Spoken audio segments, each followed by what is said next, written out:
Hi, welcome back guys. This is your friend, the Luffy fanfics, back with the amazing fanfiction. This is the series of What If Dark Luffy Became Revenge-Hungry Psycho. Now before starting, please give this video a like and subscribe to the channel if you want more videos like this. Now let's get into the fanfic.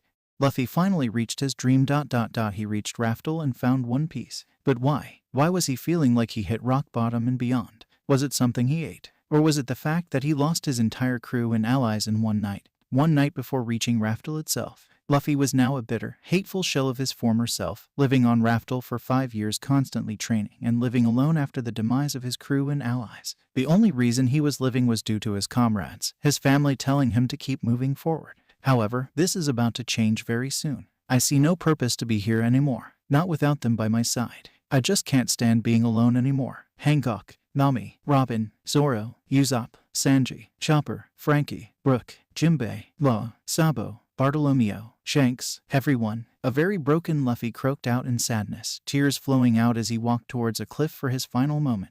He was sad, bitter, frustrated, angry, and confused about what to do now that he was here. Even after annihilating over 90% of the Marines sent at him and wiping out all of Blackbeard's crew including Akainu, Kizaru, Blackbeard himself, and even the 5 Elder Stars which took everyone by surprise when they came at that horrible night, Luffy still felt that that wasn't enough. He was angry at the world, angry that it took everyone around him, angry that he couldn't see his family and friends here in Raftel with him celebrating.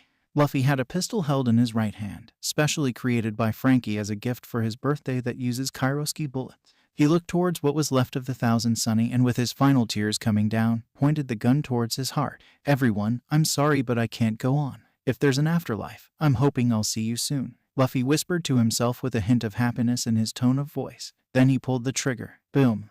Luffy fell from the cliff and landed on the once clean sandy beach that was below said cliff, staining his surrounding area with blood. On that day, the Pirate King died. Unknown area. Ooh, where am I at? Luffy said to himself as he found himself lying on the floor in a seemingly endless tunnel with blue ethereal light orbs floating around him. He soon got up and right when he started walking, the glowing orbs moved with him as if they're guiding him. At a certain point though, the orbs expanded into his memories that lined up throughout the tunnel. It showed all of his memories, his happy ones, sad ones, and angry ones. He soon saw the end of the tunnel and found himself on what looks to be a sky island. When he reached the entrance to the island, he saw a very muscular-looking old man wearing a white tunic and a halo around his head. I've been waiting for you, Mr. Luffy. He spoke kindly to the rubber man. What's going on? Who are you? Where am I? Luffy asked, rapid-firing the questions to the man. As you can see with the halo around my head, you're in heaven, Luffy. My identity itself is not your concern, but you can say I'm a messenger of sorts for God. And as what's going on, God has given you a second chance, Luffy. The man said nonchalantly. A second chance for what? Luffy asked, not knowing what he means. God has reviewed your life, Luffy. He's seen the goodness in your deeds, even if you do claim you did them for selfish reasons. He's also seen the changes you have done in the world, which were, for the most part, good changes. So God is willing to give you one more chance to change your future by sending you back to the past. He's even willing to ignore your suicide, which as a matter of fact, almost always guarantees your departure to hell, but he was willing to overlook this. So, what do you say, Luffy? Are you willing to go for another adventure, to save your friends and family from their demise? The man said within a gentle and slow tone so the rubber man can absorb the recent information presented to him. Yes, I want to do it, Luffy said immediately once he understood what was going on.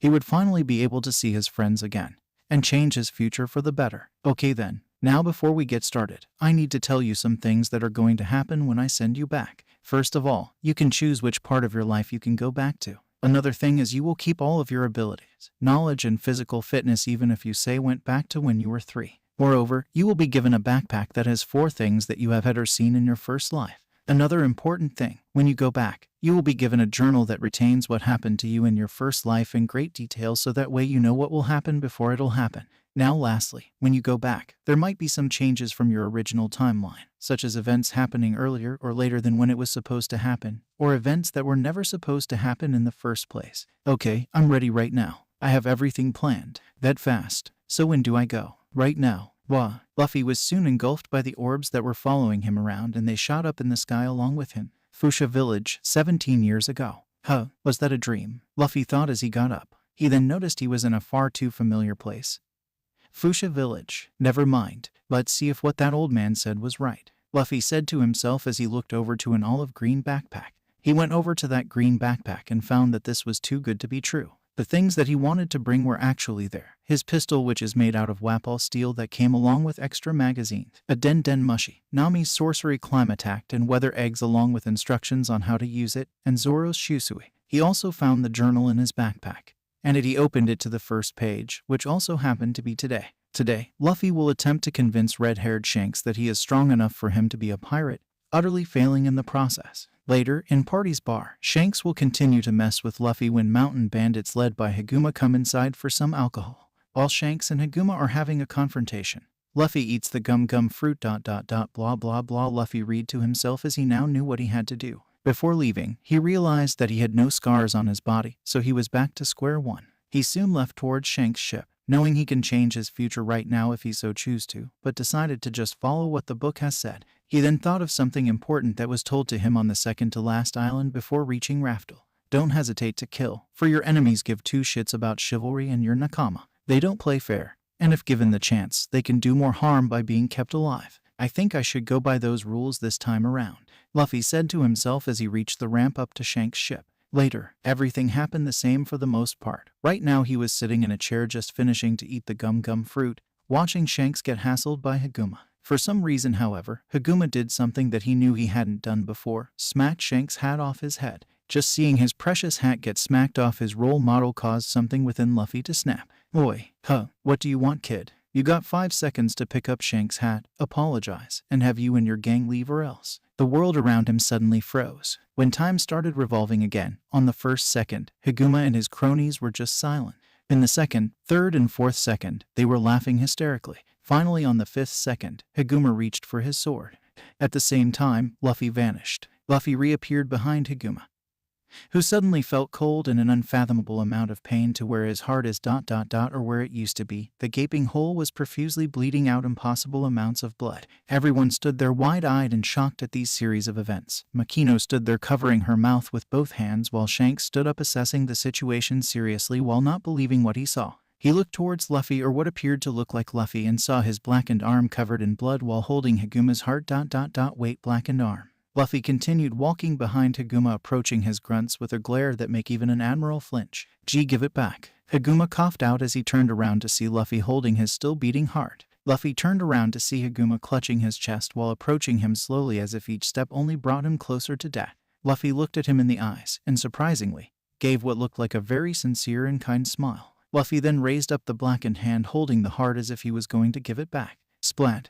Luffy crushed the heart into a red mush of tissue, still giving that innocent-looking smile. Haguma went wide-eyed as he knew his death was near. He died against a 7-year-old kid, who he now believed in his final moments as he plopped on the ground, was not human. Moments later, Haguma fell face flat on the ground, still outstretching his arm. Luffy went on to put Haguma's crushed heart into his outstretched hand. Luffy dropped his smile and turned towards the scared stiff mountain bandits. To the mountain bandits themselves, it looked like they were in the face of the embodiment of both the devil and death itself. Leave. The mountain bandits did as they were told and ran out as if their lives depended on it.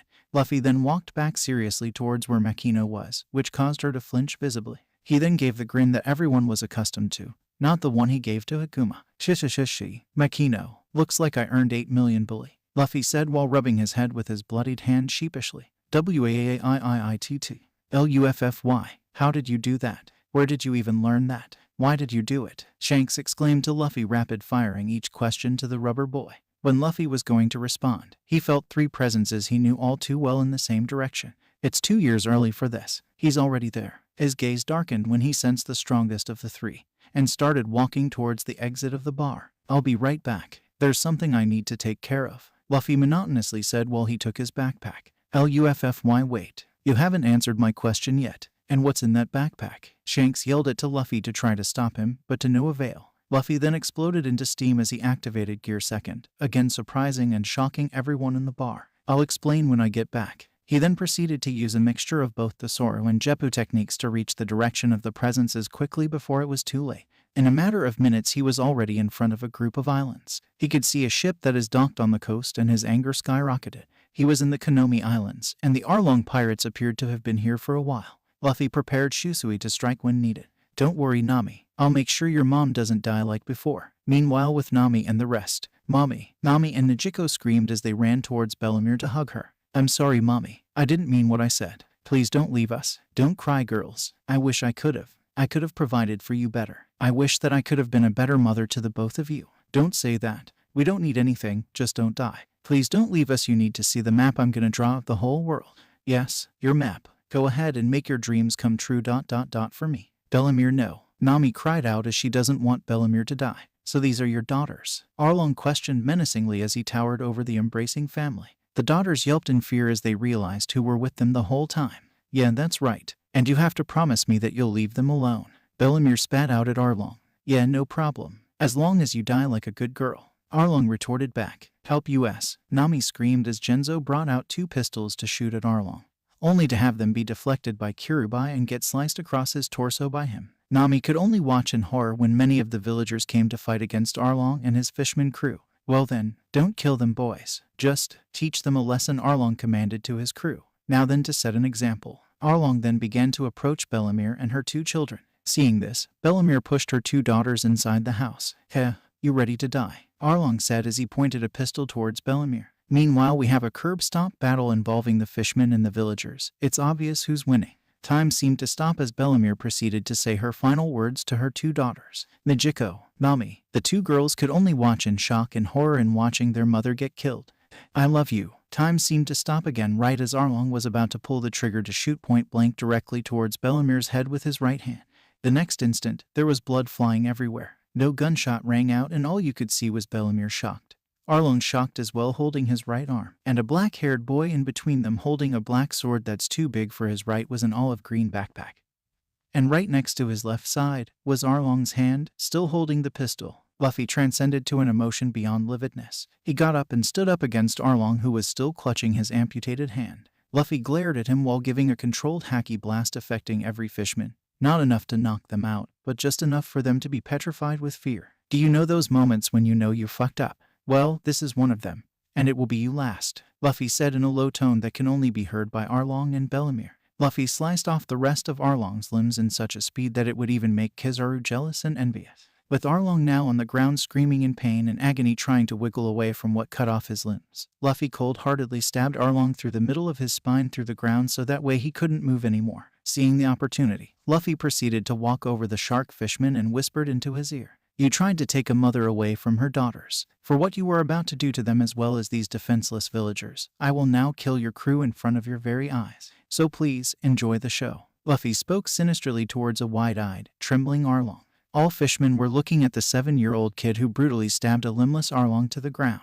Not wanting to leave their captain to his inevitable demise by himself, the fishmen mustered up all they can and charged at Luffy. Armament, Luffy muttered to himself as armament haki covered his entire body with his haki armor. The next 20 seconds were the most brutal things the villagers have ever seen in their entire lives. Limbs were flying everywhere as Luffy went through the fishmen like a hot knife through butter, their screams echoing around the vicinity of the island. When he reached the officers Kirubai and Chu, he took his time with them both as went for Chu first. Chu was readying his water cannon when Luffy came up towards Chu and ripped off his lips and crushed his throat. Kirubai tried to slice Luffy while he stood there towering over Chu, who was struggling with breathing, but the swords broke when they hit him. Luffy slow turned around, grabbed his arms and knocked him down on the ground. When Luffy was on top of Kirubai, he overrode his body's movement by infusing his body with haki so he can't move, with the exception of where his shoulders and arms connect. Luffy gave Kirubai the same smile as he gave Higuma, but Kirubai saw what was beneath that smile: insanity. Luffy then slowly but surely ripped off his arms for everyone to see. A shrilling scream pierced the sky as he was writhing in agony. Shu got up as soon as he heard Kirubai screaming.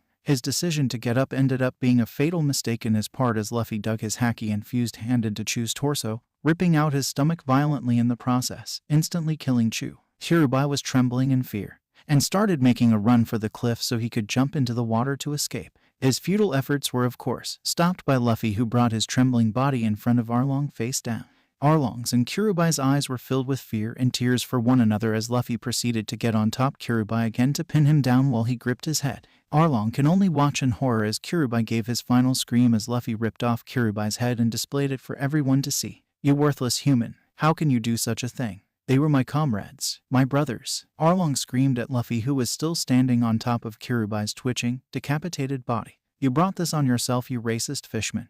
You also wouldn't have shown pity to humans if you did the same things to them, Luffy said in a tone of voice that obviously showed no remorse. He then went on to deliver a flurry of shiggins all over the fishman's body, hitting him in all the non-fatal areas. Luffy then took out his own pistol and pointed to Arlong's head. Heh, you ready to die? Luffy said to the mortified fishman. Boom! Arlong's head dropped dead as Luffy's shot hit him between the eyes. Luffy then went to grab Shisui, cleaned its blade using one of the dead fishman's cleaner clothes, and sheathed it back into its scabbard. After putting Shisui back in its place, he put his pistol back in its holster. It was around this time that Hatchin woke up from the brief knockout he had. He was petrified with shock and fear to the scene he saw. He then felt a monstrous and terrifying presence and subconsciously turned towards it. He then saw a very bloody Luffy who has just finished cleaning his face and arms from the blood walking towards him. Luffy looked at Hatchin seriously and motioned him to sit down, which he complied to do. Why would you, the only one of these fishmen who doesn't hate humans, be with them? What would Jinbei think if they found out about this? What about Rayleigh?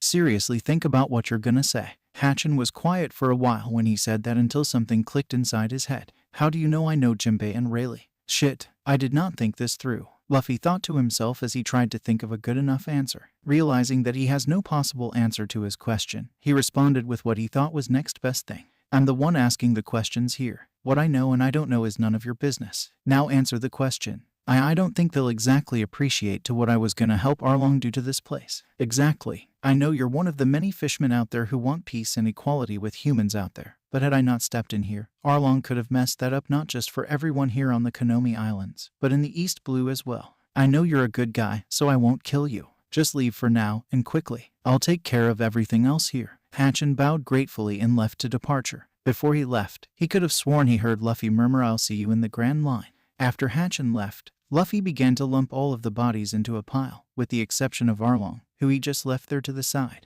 Everyone just looked at Luffy with awe and fear as Luffy approached the villagers, which also included Nami, Nejiko, and Bellemere. Seeing the fear in their eyes, Luffy smiled at them with sincerity, and much to their surprise, apologetically bowed to them. I'm sorry for what I have done, especially in front of those two girls. There are some things that people shouldn't ever see, especially experience. It's all right, kid. Thanks to you, pirates won't be a problem here anytime soon, Bellemere said as she was being tended by the village doctor. May I ask what your name is, boy? Luffy smiled at the question. My name is Monkey D. Luffy, future pirate king, Luffy said proudly while he puffed his chest outwards. Bellemere was surprised when she heard his name. You wouldn't happen to be related to Vice Admiral Garp, would you? She asked curiously. Chishishishi. Yeah, he's my Gramps, Luffy responded wholeheartedly as he removed his very bloody shirt. That explains everything, Bellemere thought to herself as she approached the black-haired boy with Nejiko and Nami carefully following her. From their strength and power all the way to their childishness and goofiness.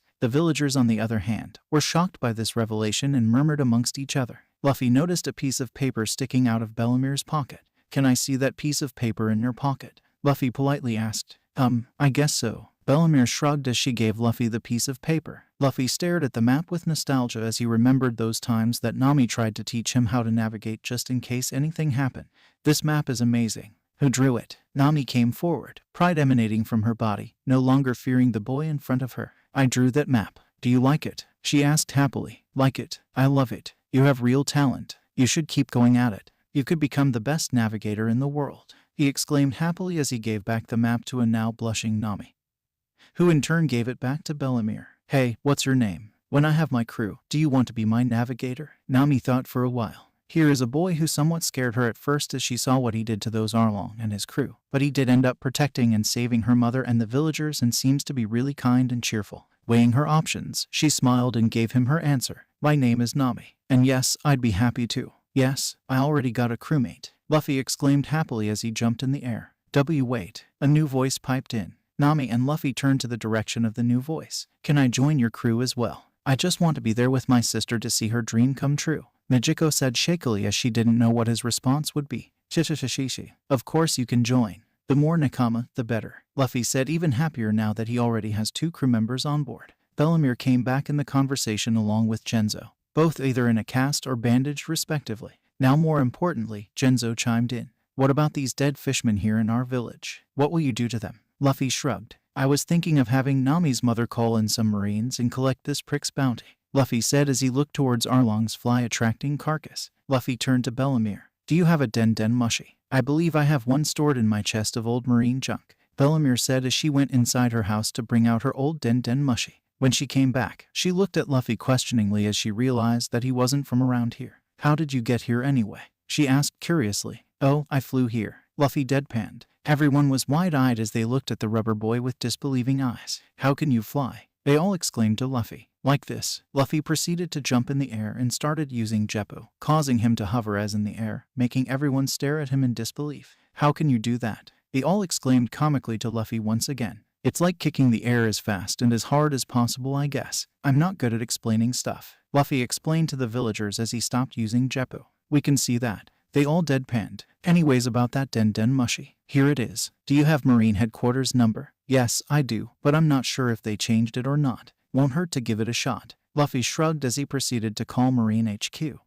Kacha. Hello, you have reached Marine Headquarters. This is Vice Admiral Borsellino. Why have you called? Memories flooded of Sanji and Viola's untimely demise when he heard his voice. He subconsciously used armament haki on his left fist when he heard that name. Bellemere noticed his reaction and wondered if there was any bad blood between them. Luffy, however, managed to cool himself quick enough as to not leave Borsellino hanging on the phone. I would like to speak to Vice Admiral Monkey D. Garp. Oh, and who might you be? Monkey D. Luffy. Oh, Garp's grandkid. Give me a moment. Luffy proceeded to give the Den Den mushi to Bellemere. Snort hello. Who's this? Garp asked with a tone in his voice that gave Luffy the premonition that he recently woke up. Hello, Vice Admiral Garp. This is Bellemere, former Marine captain. I have the dead bodies of Arlong and his crewmates here in the Konomi Islands. How'd they die? Garp asked seriously as they were pirates from the Grand Line.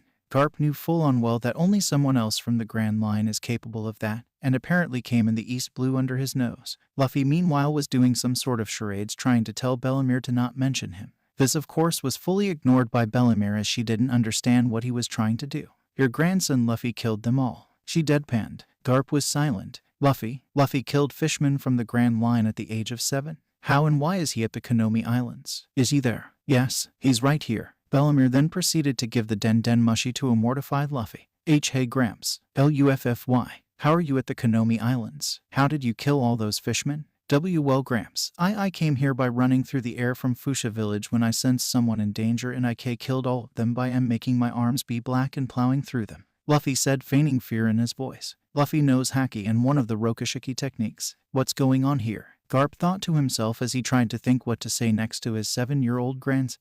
Where did you learn those techniques? Luffy, you better answer honestly. I saw some Marine and a guy in a black suit use those techniques. Luffy half lied. He can tell a half lie as easily as telling the truth, but full on lies ... He could use some work there. Since he kind of found out of these techniques through CP9 and some vice admirals, he wasn't really lying. When did you see them, Luffy? Garp was trying to get as much information as he could from the rubber boy since he shouldn't even be capable of doing these kind of techniques with such proficiency at such a young age. I don't actually remember Gramps. Anyway, can you bring a ship over here to the Konomi Islands and have them give the bounty to Bellemere? She needs it more than I do. Ugh, fine, you win, Luffy. I'll go there myself since I'm actually here in the East Blue. But stay there. I'll take you back to Fuchsia Village. Okay, bye Gramps. Love you. Heh, love you too, Luffy. Kacha. As Luffy proceeded to hang up the Den Den mushi, everyone noticed the rubber boy sweating bullets. Sure, 17 years into the future, he could easily beat Garp, no questions asked. But that was when Garp's age caused him to lose basically 60% of his strength. Now, he was somewhat still in his prime. Luffy had his doubts. As you've heard, Gramps is coming, and I need to go fast so he doesn't kick my ass for wanting to be a pirate. Before I go, however, I want to leave something for you guys. Luffy then turned towards Nami as he reached inside his backpack. Nami, here's a gift from me to you. There's instructions on how to use it as well. Luffy then gave the sorcery climb attack to Nami, who accepted wholeheartedly. Now for my last gift. I'm gonna give you guys the gift of haki. Haki? Asked Bellemere. Yes, I'm going to teach you how to utilize it. May you villagers leave, please. This is something I have to do privately. Luffy asked politely while giving them his trademark grin. The villagers obliged by his wishes and left, leaving only Bellemere, Nichiko, Nami, and Luffy. What's this haki that you speak of? Nichiko asked as she sat on Luffy's backpack, much to Luffy's dismay. Haki is basically the willpower of a person that is manifested to do certain things, Luffy said as he prepared a demonstration. Now the first one I'm going to show you is Observation Haki. Observation Haki essentially allows you to sense the presence of others, such as humans or animals. Luffy then looked at Nami. Nami, I want you to assemble and hit me with the weapon I gave you. Nami hesitantly did as she was told and assembled the blue staff. Are you sure about this, Luffy? Nami asked hesitantly. Luffy nodded and motioned her to proceed as he closed his eyes. A downward strike to my left shoulder, Luffy announced as he moved slightly to his right to dodge the strike. A low sweep towards my legs, he announced again as he jumped from the attack with his eyes still closed. The three females just stood there amazed after seeing Luffy's demonstration.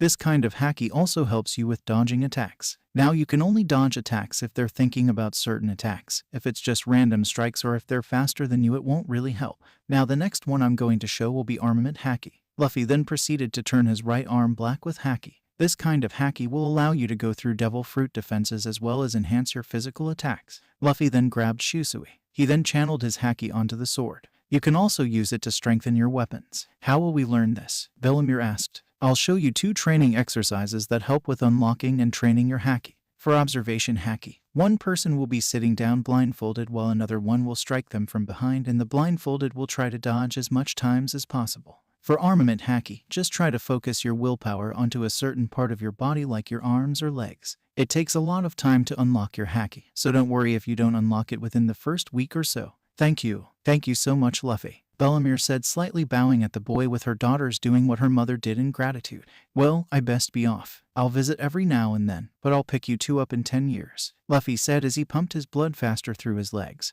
and proceeded to Zoro himself off of the island along with his belongings. Well, what are you waiting for, girls? It's time to train, Bellamere happily exclaimed at her 2 daughters who just stared at the place where Luffy once was. A few minutes later at Fuchsia Village. In the 30 minutes that Luffy has been gone, Shanks and his crew helped Makino clean up the mess Luffy had made in Makino's bar. What's taking that boy so long? Shanks thought as he sat down on a chair as Makino gave him some water. That boy has some explaining to do when he gets back. As if responding to his thoughts, Luffy appeared in front of them, making a decent-sized crater as he landed.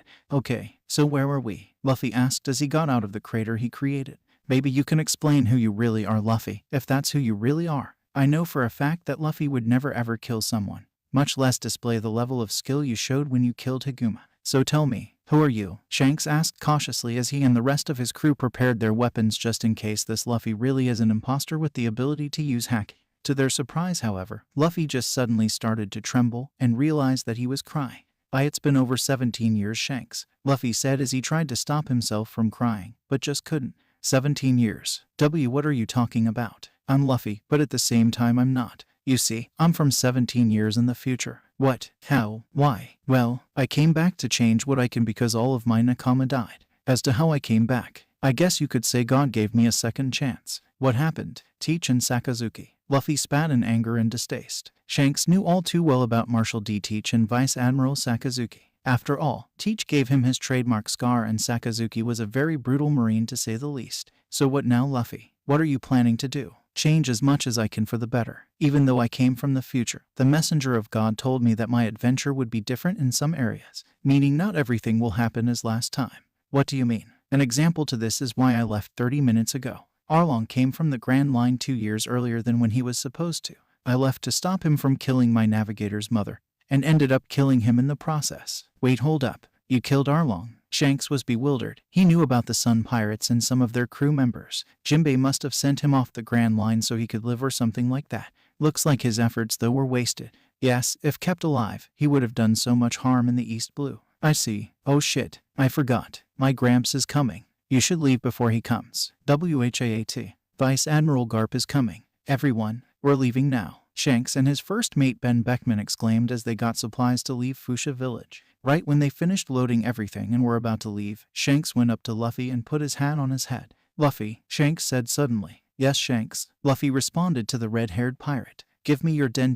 Mushy number. This request astonished Luffy. How'd you know I have one? Lucky guess. Well, here you go, Luffy said as he pulled out a piece of paper with his number. Now we can keep tabs on each other. Well now, it wouldn't be fair if I left without giving you something now, wouldn't it? Shanks said as he reached for his straw hat. Huh, was all Luffy could say as Shanks placed their treasured hat on his head. Keep that safe for me, Luffy. Maybe this time around, your adventure can go without problems. Just hearing that sentence made Luffy lose it. SHANKS. I will become the king of the pirates. Luffy yelled to the departing pirate crew, crying for a good 5 minutes. Don't worry guys, I'll make sure we're stronger than ever before. Luffy thought to himself as he headed back to the village. Then he saw something very important. Oh yeah, I should cash in Higuma's body before it rots. In the afternoon, a day after the red-haired pirates left, Luffy caught sight of a marine ship docking at the edge of the island.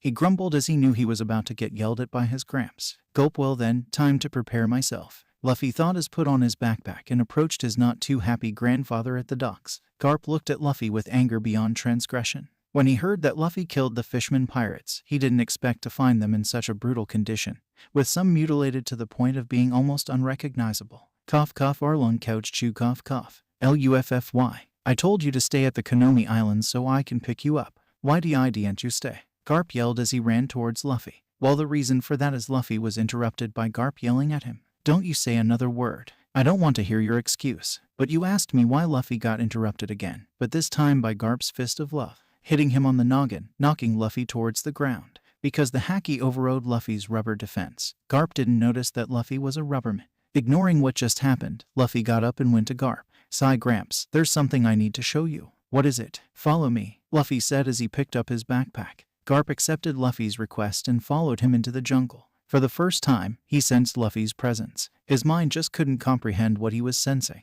His grandson's presence was so massive, it was like comparing it to Whitebeard in his prime or even Roger. What happened to him was all Garp could ask himself as he continued following Luffy into the jungle. As they were getting closer, Garp noticed a foul smell coming from the direction they were going. When Luffy stopped, Garp looked to where Luffy was looking at and was appalled at what his vision caught. There in front of him was a decomposing body swarming with flies. It seems to be a mountain bandit considering the clothes it was wearing.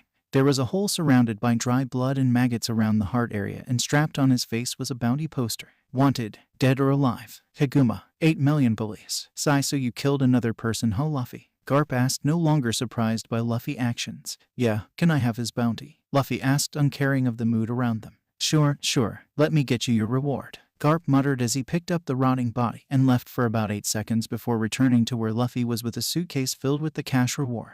You better take care of that money, Luffy. But seeing as you took out a Grand Line pirate with no effort from what the villagers at Kakuyashi Village said, you shouldn't have any problems. Thank you, Gramps. You're the best, Luffy said joyfully as he jumped and hugged Garp, who smiled at Luffy's affection towards him. He may be a Marine, but Luffy has no problem with the Marines as a whole. He just hates those who abuse their power or are corrupt hypocrites. Luffy, Garp asked his grandson as he put him down on the ground. What is it, Gramps? Luffy asked, looking at Garp dead in the eye after putting the suitcase filled with 8 million bullies in his backpack. I would like you to train someone. Who is it? Luffy asked, wondering who it is. Just follow me and you'll see soon, was all Garp said as he started walking deeper into the forest with Luffy following him. They were walking for about half an hour until they reached a rather humble-looking house. Luffy was no architect, but he could see that this was a very strong and durable house. Rouge, Ace, come on out. It's Garp. Garp yelled at the house as he and Luffy waited for them to come out. Luffy was very surprised and happy to hear that name. This time, he'll ensure Ace doesn't die, by whatever means necessary. One question rose up though, who is Rouge? He has never heard of someone named Rouge in his first life. Soon enough though he got his answer. Garp-san, welcome back. A woman with strawberry blonde hair came out of the door with a rather grumpy-looking Ace right beside her.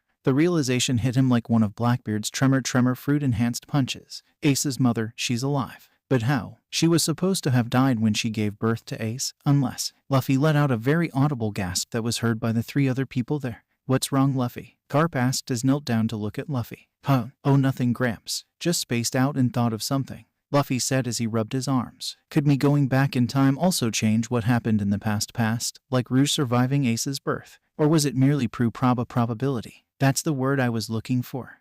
Alrighty then, Luffy, this is Porcas D. Rouge and her son Porcas D. Ace, Garp said as he walked him and Luffy up to the freckled woman and her son. Hello, my name's Monkey D. Luffy. I'm 7 years old, and I'm going to be king of the pirates, Luffy exclaimed as he reached to shake the hands of Ace and Rouge, only to be hit in the head by Garp. Fool, you will be a strong Marine. Besides, you've already started your career as well, capturing Higuma the mountain bandit and the Arlong pirates, Garp exclaimed to Luffy. Garp was going to say kill instead of capturing, but realized that a family was in front of him. Rouge just smiled at their interaction with each other while Ace just snickered at the kid getting the fist of love. No, I will become a powerful pirate. I promised Shanks I would, Luffy exclaimed as he subconsciously touched the rim of his straw hat. Luffy then realized his mistake of mentioning Shanks as the air around him suddenly dropped and it suddenly got cold. When was Shanks here, Luffy? Garp asked in a dangerously low tone. He was here for about a month and left yesterday, Luffy explained, showing no hint of fear in his voice while internally he was a little startled.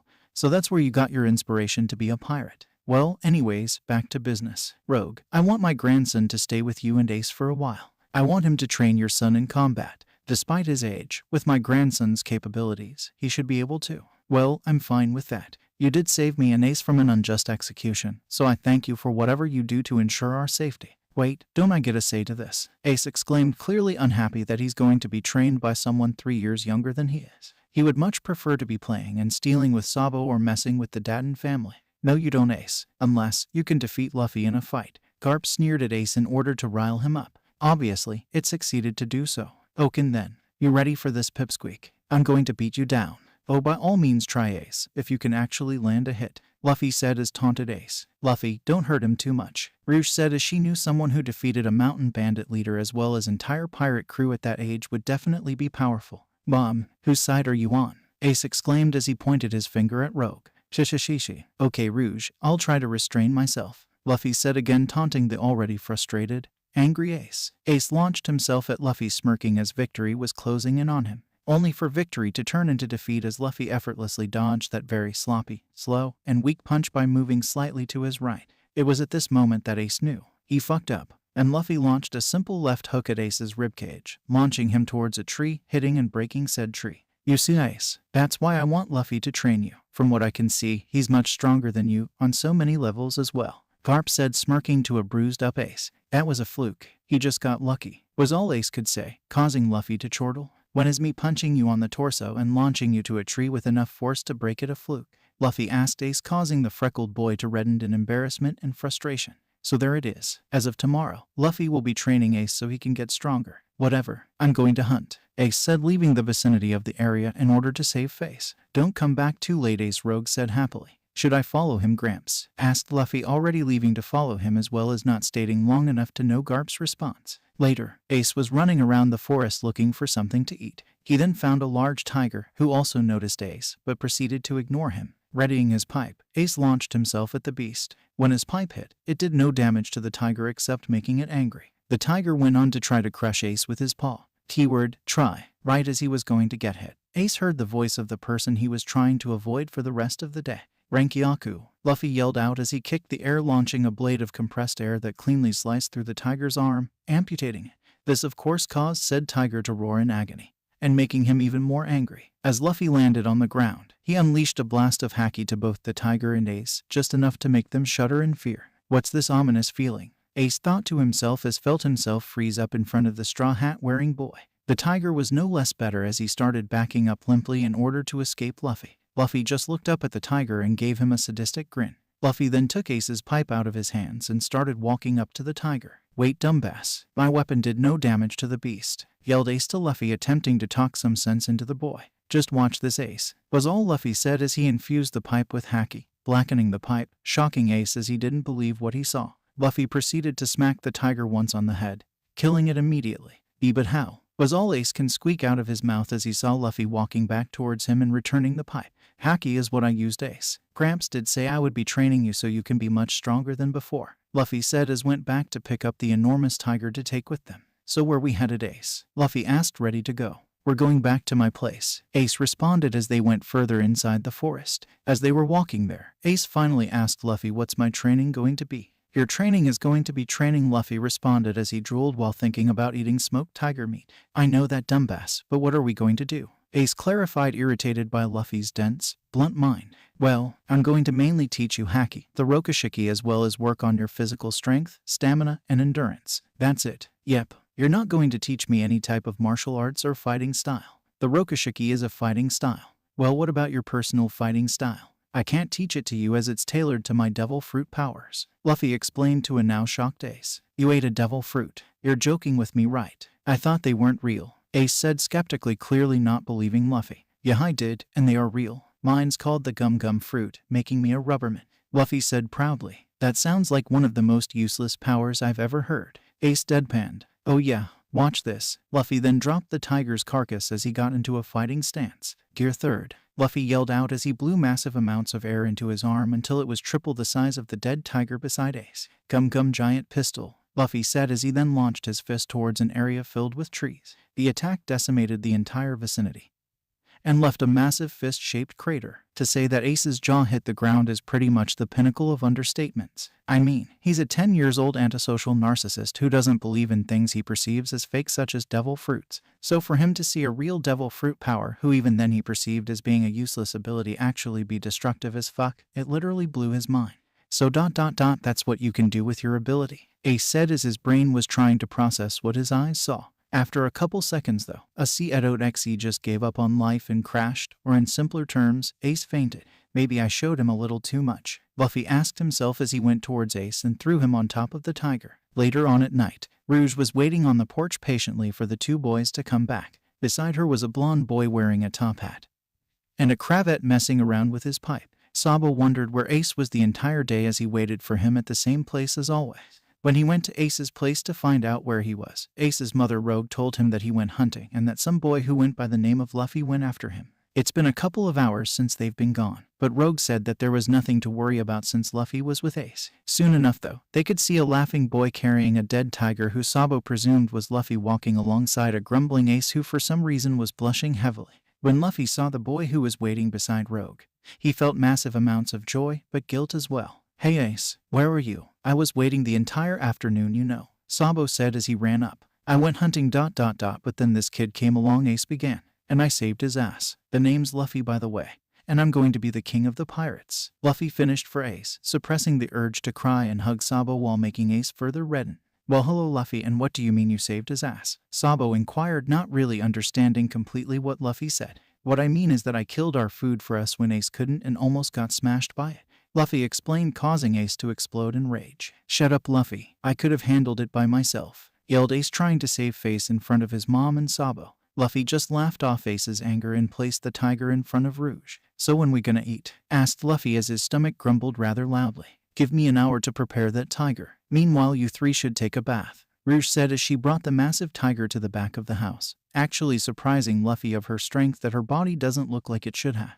Then again, I'm only 7 years old and I'm just as strong as I was originally, Luffy thought to himself as he followed Ace and Sabo to the bathhouse. In the bathhouse, so how strong are you Luffy? Sabo asked, since it was pretty obvious that the youngest of the three boys was ironically the strongest among them.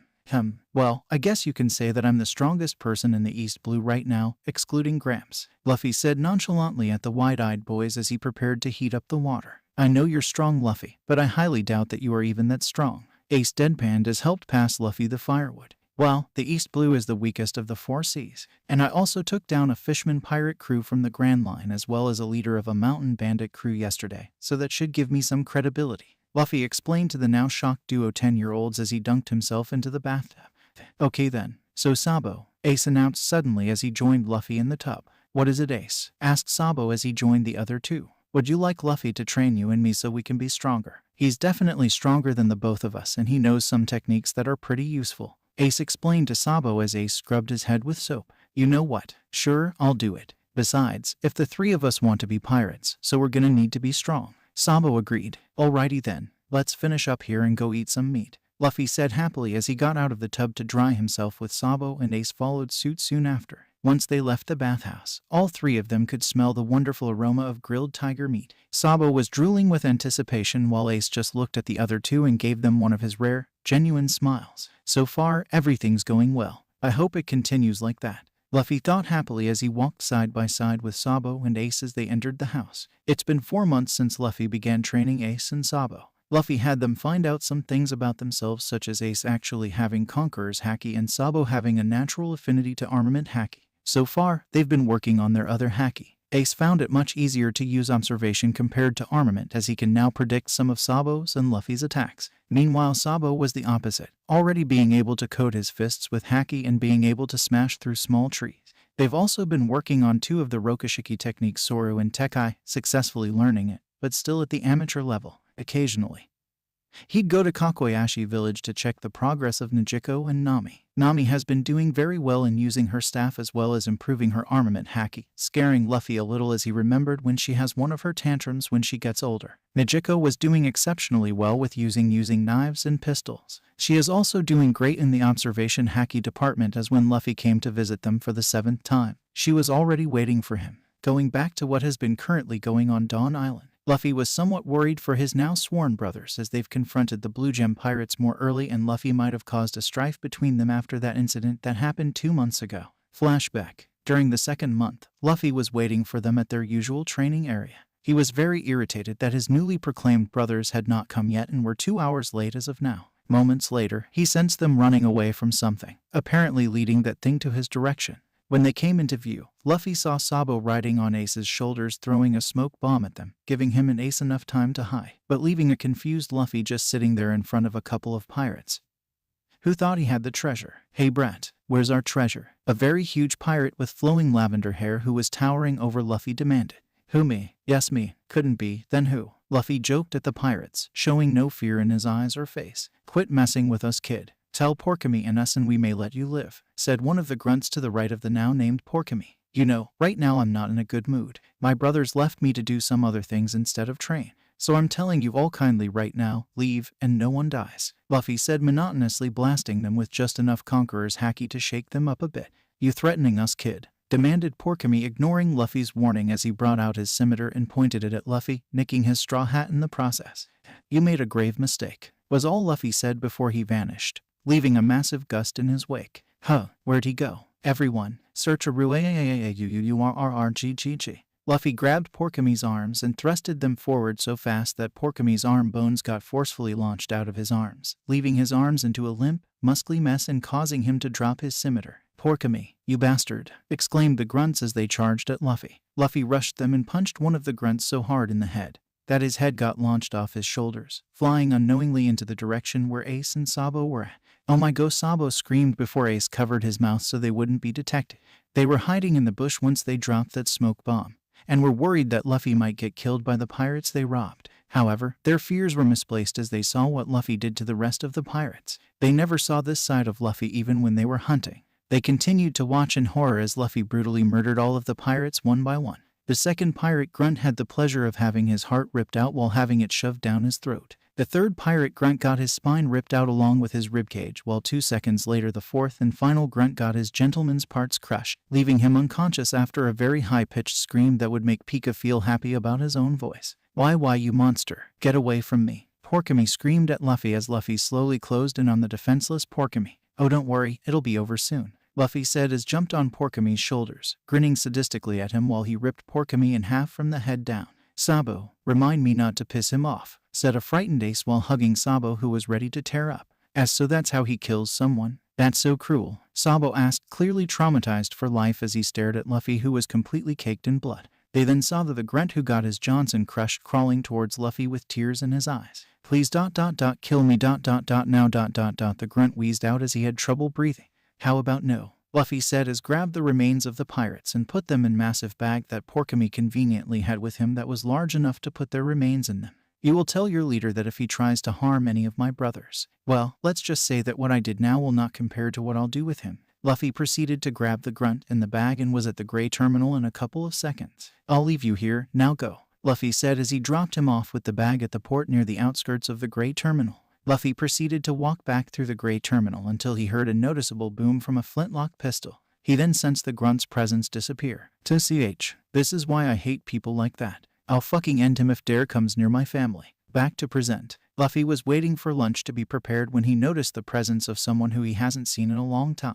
His smile threatened to go ear to ear, which went unnoticed by those around him. "Ace, Sabo," Luffy announced suddenly to his 2 brothers who were also waiting for their food. "Yeah, what is it, Luffy?" "I'm going to visit an old friend. Please tell Rouge for me that I'll be gone for a couple of months. While I'm gone, I want you guys to continue your training. Also, do try not to get into any trouble, please. It would really help me a bunch when I'm sleeping." Yeah, sure, Luffy. We'll try not to." Luffy, sigh Sabo. "I'm trusting you to keep yourselves as well as Rouge safe." "Hey, why aren't you saying anything to me? I can handle anything, no problem," Ace exclaimed angrily. "But we don't really trust because you're too hot-headed, Ace." The other 2 boys deadpanned, making Ace redden in both fury and embarrassment.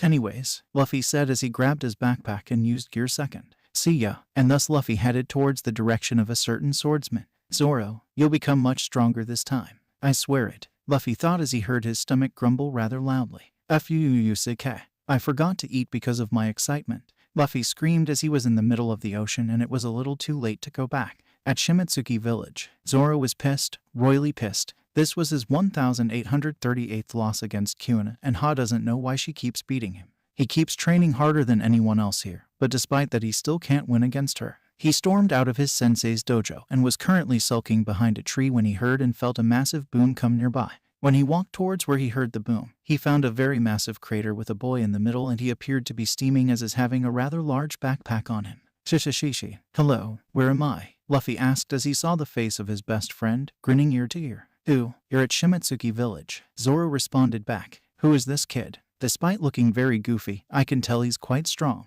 thought Zoro as he heard the roar of a massive lion. Or in this case, Luffy's stomach. Shishishi, do you any place where I can go eat? I'm starving, Luffy asked politely as he jumped out of the crater. Yeah, follow me to the dojo, Zoro said, no longer sulking and bringing Luffy back to the dojo. Anyways, my name's Luffy, and I'm going to be king of the pirates. Luffy introduced himself to his future crewmate. The name's Zoro, and I'm going to be the world's greatest swordsman, responded back the green-haired swordsman, smirking at Luffy. A little while later, Kuina was exhausted. She had been challenged by Zoro a total of 17 times today and was currently trying to rest despite the noise people are making around the dinner table. She then heard the sliding door open, only to her annoyance to see Zoro and a straw hat-wearing kid. The new kid was carrying a rather large backpack for his size and seemed very cheerful, grinning very widely. She noticed something strange in the boy's eyes. She could see the nostalgia in them as he sat next to Zoro at the table. Hey Zoro-kun, may you tell us who your friend is? Zoro's sensei Kishiro asked politely as he and the rest looked towards Zoro and Luffy. Well, my name is Monkey D. Luffy, and I'm going to be king of the pirates, Luffy said, introducing himself happily to all those around him. Most of the people instantly liked Luffy as they began to talk to him, but were interrupted by Kuina's snickering. PFFD. He's just like you, Zoro, talking about a senseless dream that he couldn't hope to accomplish. Kuina insulted to Zoro and Luffy as she drank her tea. You take that back, Kuina. I will become the world's greatest swordsman. Just you watch, Zoro screamed at her as he got up from where he was sitting. Please, if you can't beat me, how can you hope to ever become the world's greatest swordsman? Kuina scoffed back, further antagonizing Zoro. After hearing this, Luffy had had enough. Shut up. You should never insult someone's dream. You never know if they can or can't do it, Luffy said coldly towards Kuina as he stood up for Zoro. Well, looks like you're having your friends fighting now, huh, Zoro? Kuina said, thinking she could turn this in her favor. Sadly, it wasn't gonna go her way today. You can insult me, my dreams, even spit on me, but if I ever see someone insult my friend's dream and tries to humiliate them, they will answer to me, and they will regret it, Luffy said, blasting everyone around him with Conqueror's Haki, knocking some of the students and even a couple of the adults out. Whoa, what is that? Was all Zoro could think of as he looked to his new friend that stood up for him. He felt that overwhelming feeling from his direction, and apparently, everyone else did as well. Everyone there felt nervous, especially Kuina, as she somewhat felt as if she dug her own grave.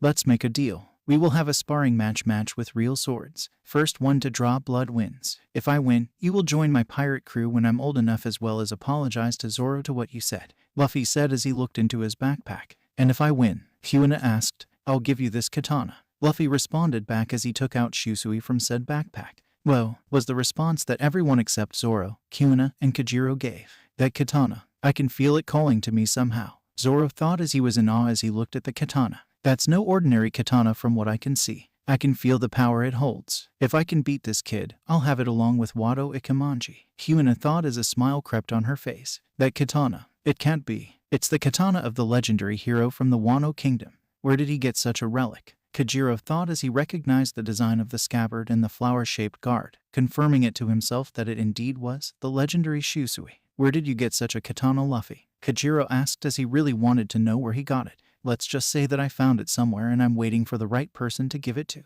Luffy responded back to Kojiro. But why? Are you not a swordsman? Kuina asked incredulously. PFFT. Of course not. That should give you a major advantage in skill. However, what I lack in skill, I more than make up with my physical capabilities, Luffy responded back. Well then, do you agree to this, Kuina? Kojiro asked. Yes, father, she responded seriously. Okay then, you two will have your match in 1 hour, Kojiro announced as he and the rest who were still conscious ate. 1 hour later, Luffy and Kuina were standing near each other in the middle of the ring holding their respective katanas. Whenever you two are ready, the referee announced to the two sword-wielding children.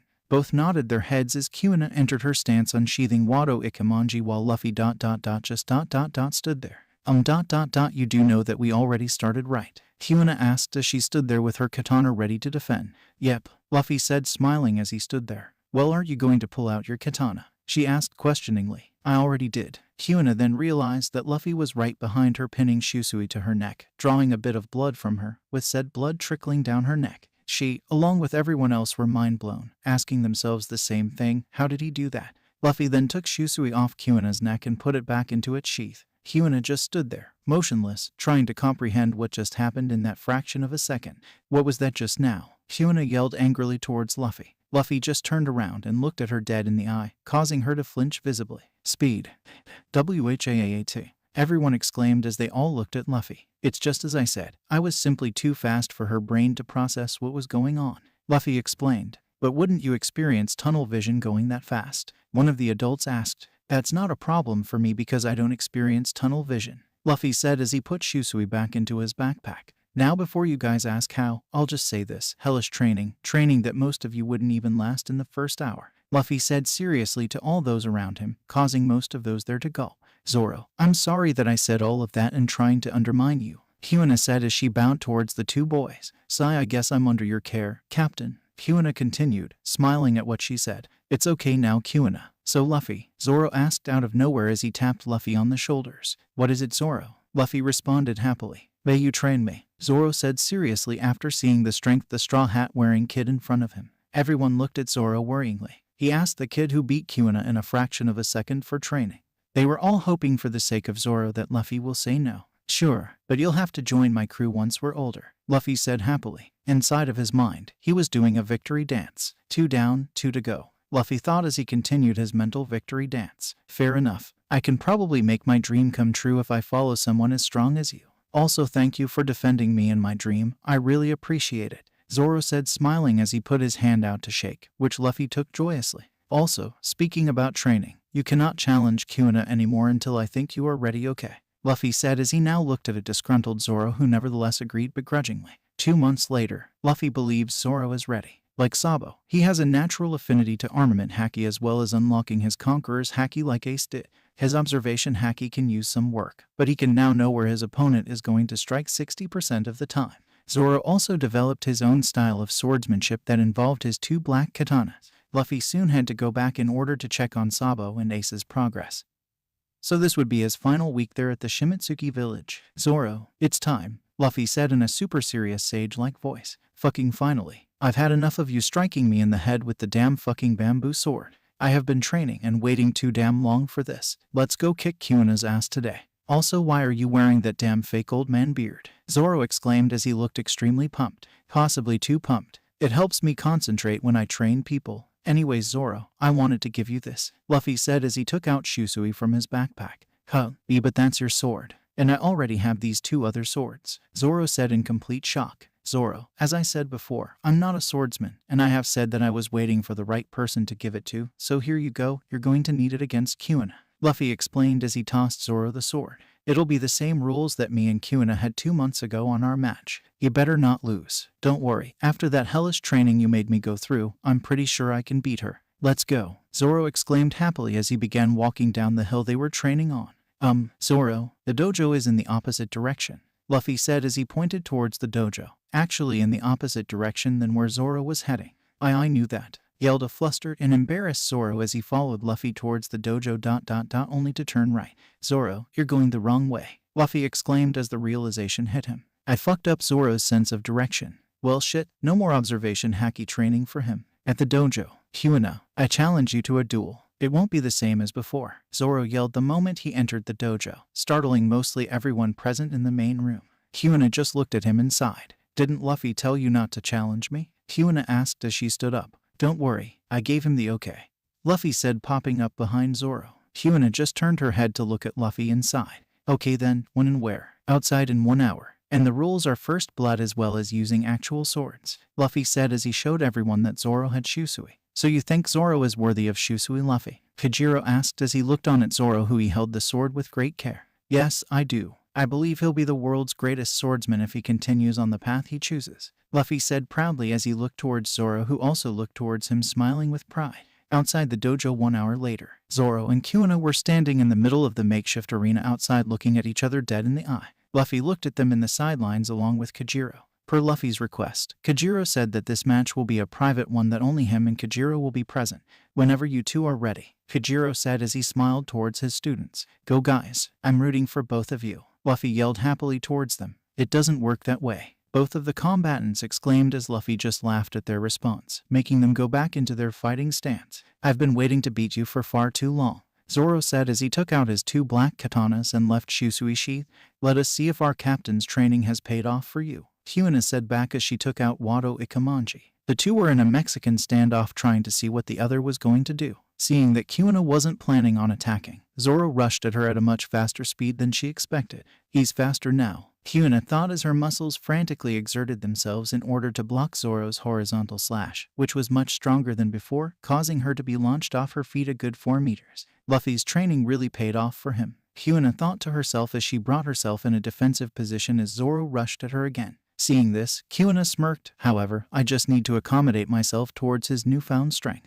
Kuina then dodged Zoro's strike and went on to slash at Zoro's abdomen. This attack would have definitely connected. However, due to Zoro's observation haki, albeit it is still at the beginner's stage, he managed to effortlessly parry Kuina's slash with his katana. This battle went on for about 5 minutes. Both of them were significantly tired, but not enough for it to hinder their performance too much. This is going nowhere. I have to end it now, Kuina thought angrily as she was actually have a very hard time trying to beat Zoro. She then rushed Zoro, making him go into the defensive. Zoro then held up his katanas in a cross position in order to block Kuina's strike. When Kuina's strike did reach Zoro's katanas, Luffy noticed that they flashed black for a moment, which did not go unnoticed by Kajiro, who squinted his eyes in disbelief. So she's starting to unlock her haki. Luffy mused to himself as he continued to look on at the duel. Then the noticeable sound of metal shattering surrounded the area. Zoro just stood there gripping the handles of his now broken katanas in shock of what just happened. Seeing her opportunity, Kuina rushed Zoro again and launched her sword towards his neck. Zoro, now realizing that this battle will only end in first blood, as well as his haki screaming at him to move, dodged, albeit barely, Kuina's strike. He was thinking that he was about to lose since he only had those 2 black katanas out with him until he remembered something rather important, especially important now. Flashback. It helps me concentrate when I train people. Anyways Zoro, I wanted to give you this, Luffy said as he took out Shusui from his backpack. Huh, but that's your sword. And I already have these 2 other swords, Zoro said in complete shock. Zoro, as I said before, I'm not a swordsman, and I have said that I was waiting for the right person to give it to, so here you go, you're going to need it against Kuina, Luffy explained as he tossed Zoro the sword. It'll be the same rules that me and Kuina had 2 months ago on our match. You better not lose.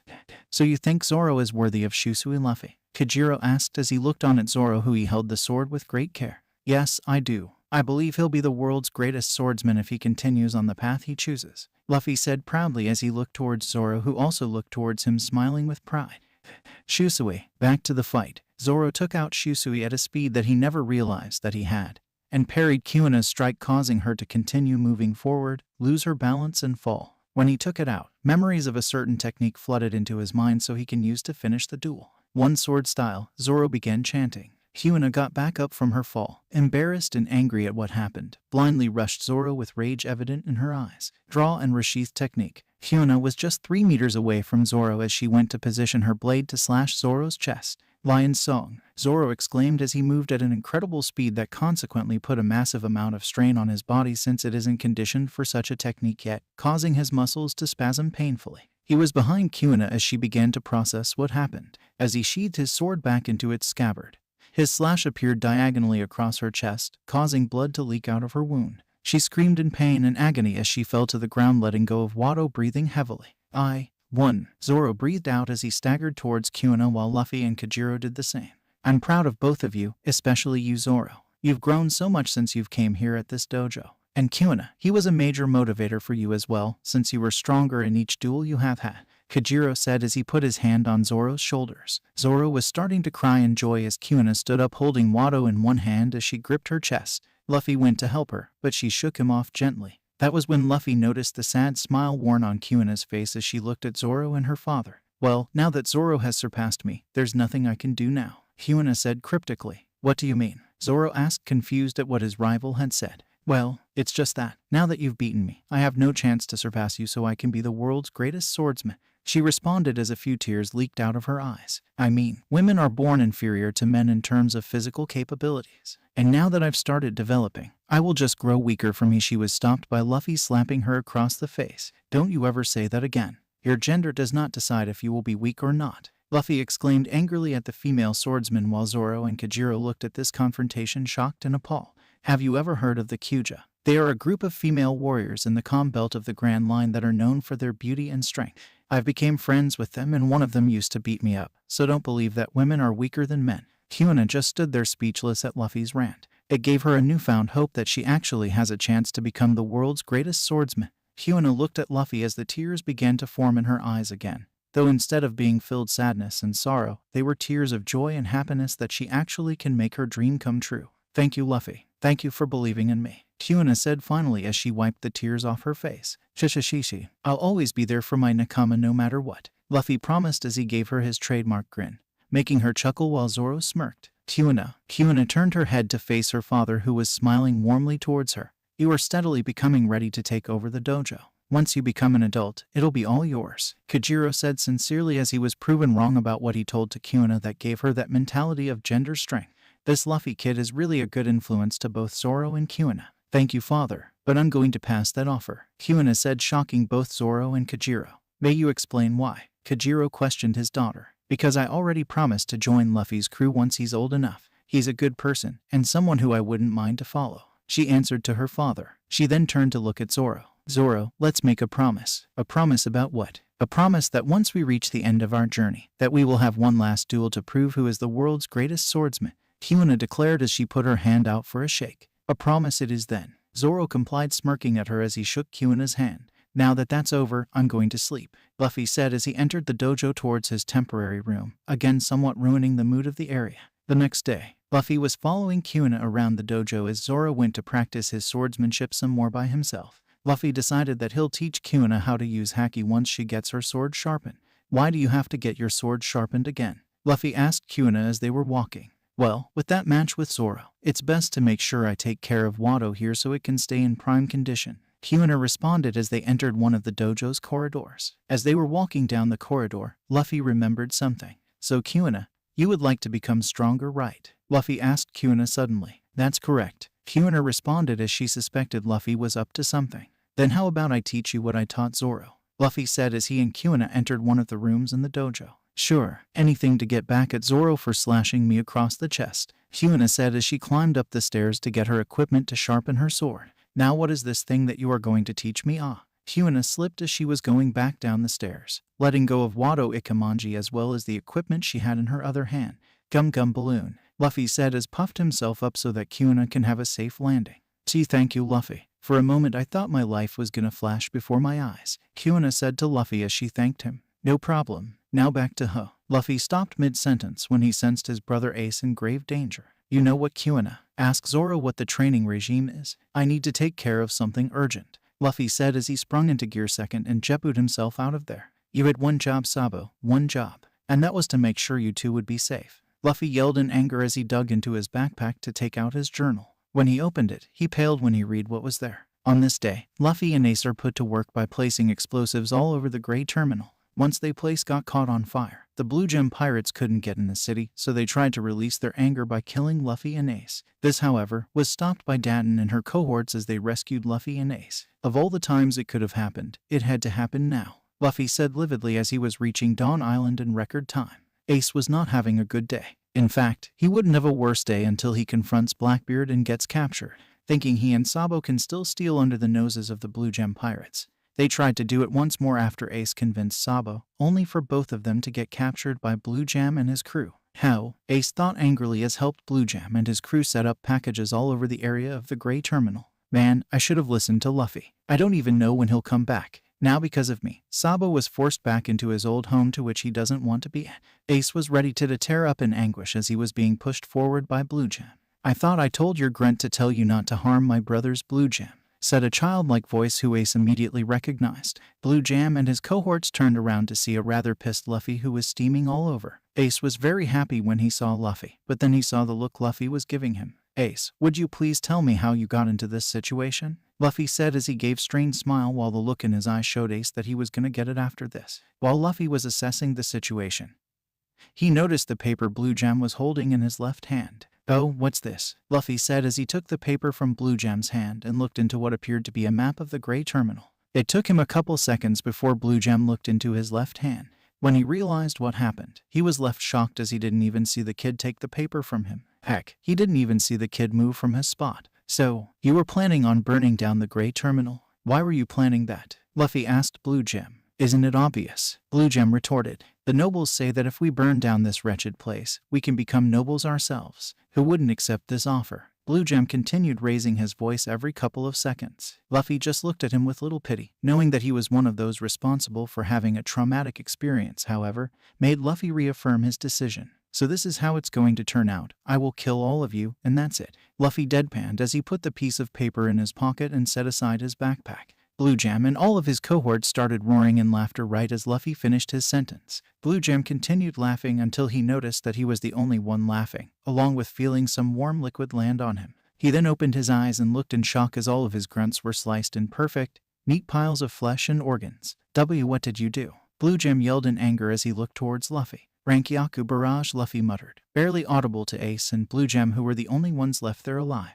Blue Gem found himself getting plowed through the trash of the Grey Terminal, getting shreds of metal pierced through all of his body, making him ache and groan in pain. Luffy then grabbed a long, sharp, broken pipe and launched it towards Blue Gem at a high speed, guaranteeing a hit. The pipe pierced through the middle of his neck, causing him to start gurgling in his own blood, making him slowly drown to death. Luffy then turned to Ace, who just stood there motionless. "Ace, you and me are going to have a little chat when we get home," Luffy said in a very happy-sounding tone, though it couldn't fool no one about Luffy's actual feelings at the moment.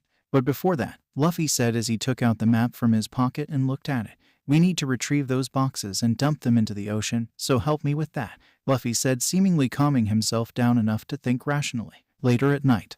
"And what did we learn from this?" Luffy asked a very beaten Ace who was kneeling before him. "To not go do stupid shit unless it's 100% safe to do so, or if you know you'll live," Ace said as he rubbed his cheek with the ice pack that Rouge gave to him to lower the swelling around his face. "Correct. Now as punishment, you will have to refurbish the Dadden house as well as make Dadden a gift," Luffy concluded as he walked towards the door. "Oh, and if Rouge asks, tell her that I'm at the Grey Terminal making sure nothing bad happens there." "Okay Luffy, I will," Ace responded right when he realized Luffy left immediately. Luffy found himself walking around the perimeter of the Grey Terminal. While walking around there, he overheard some people talking and decided to eavesdrop on them. "Well, now we know what happened to that damn pirate. They are always a useless piece of shit when it comes down to it," said a man who was wearing some rather expensive-looking clothing. He appeared to be looking over a dead body who Luffy realized was Blue Gem as he saw the pipe was still through his neck. "Well, what do we do now? With him and his crew out of the picture as well as those explosives not in their places, how will we get rid of this trash?" "The world noble will definitely not be pleased if he sees this," said another noble that was beside the first one.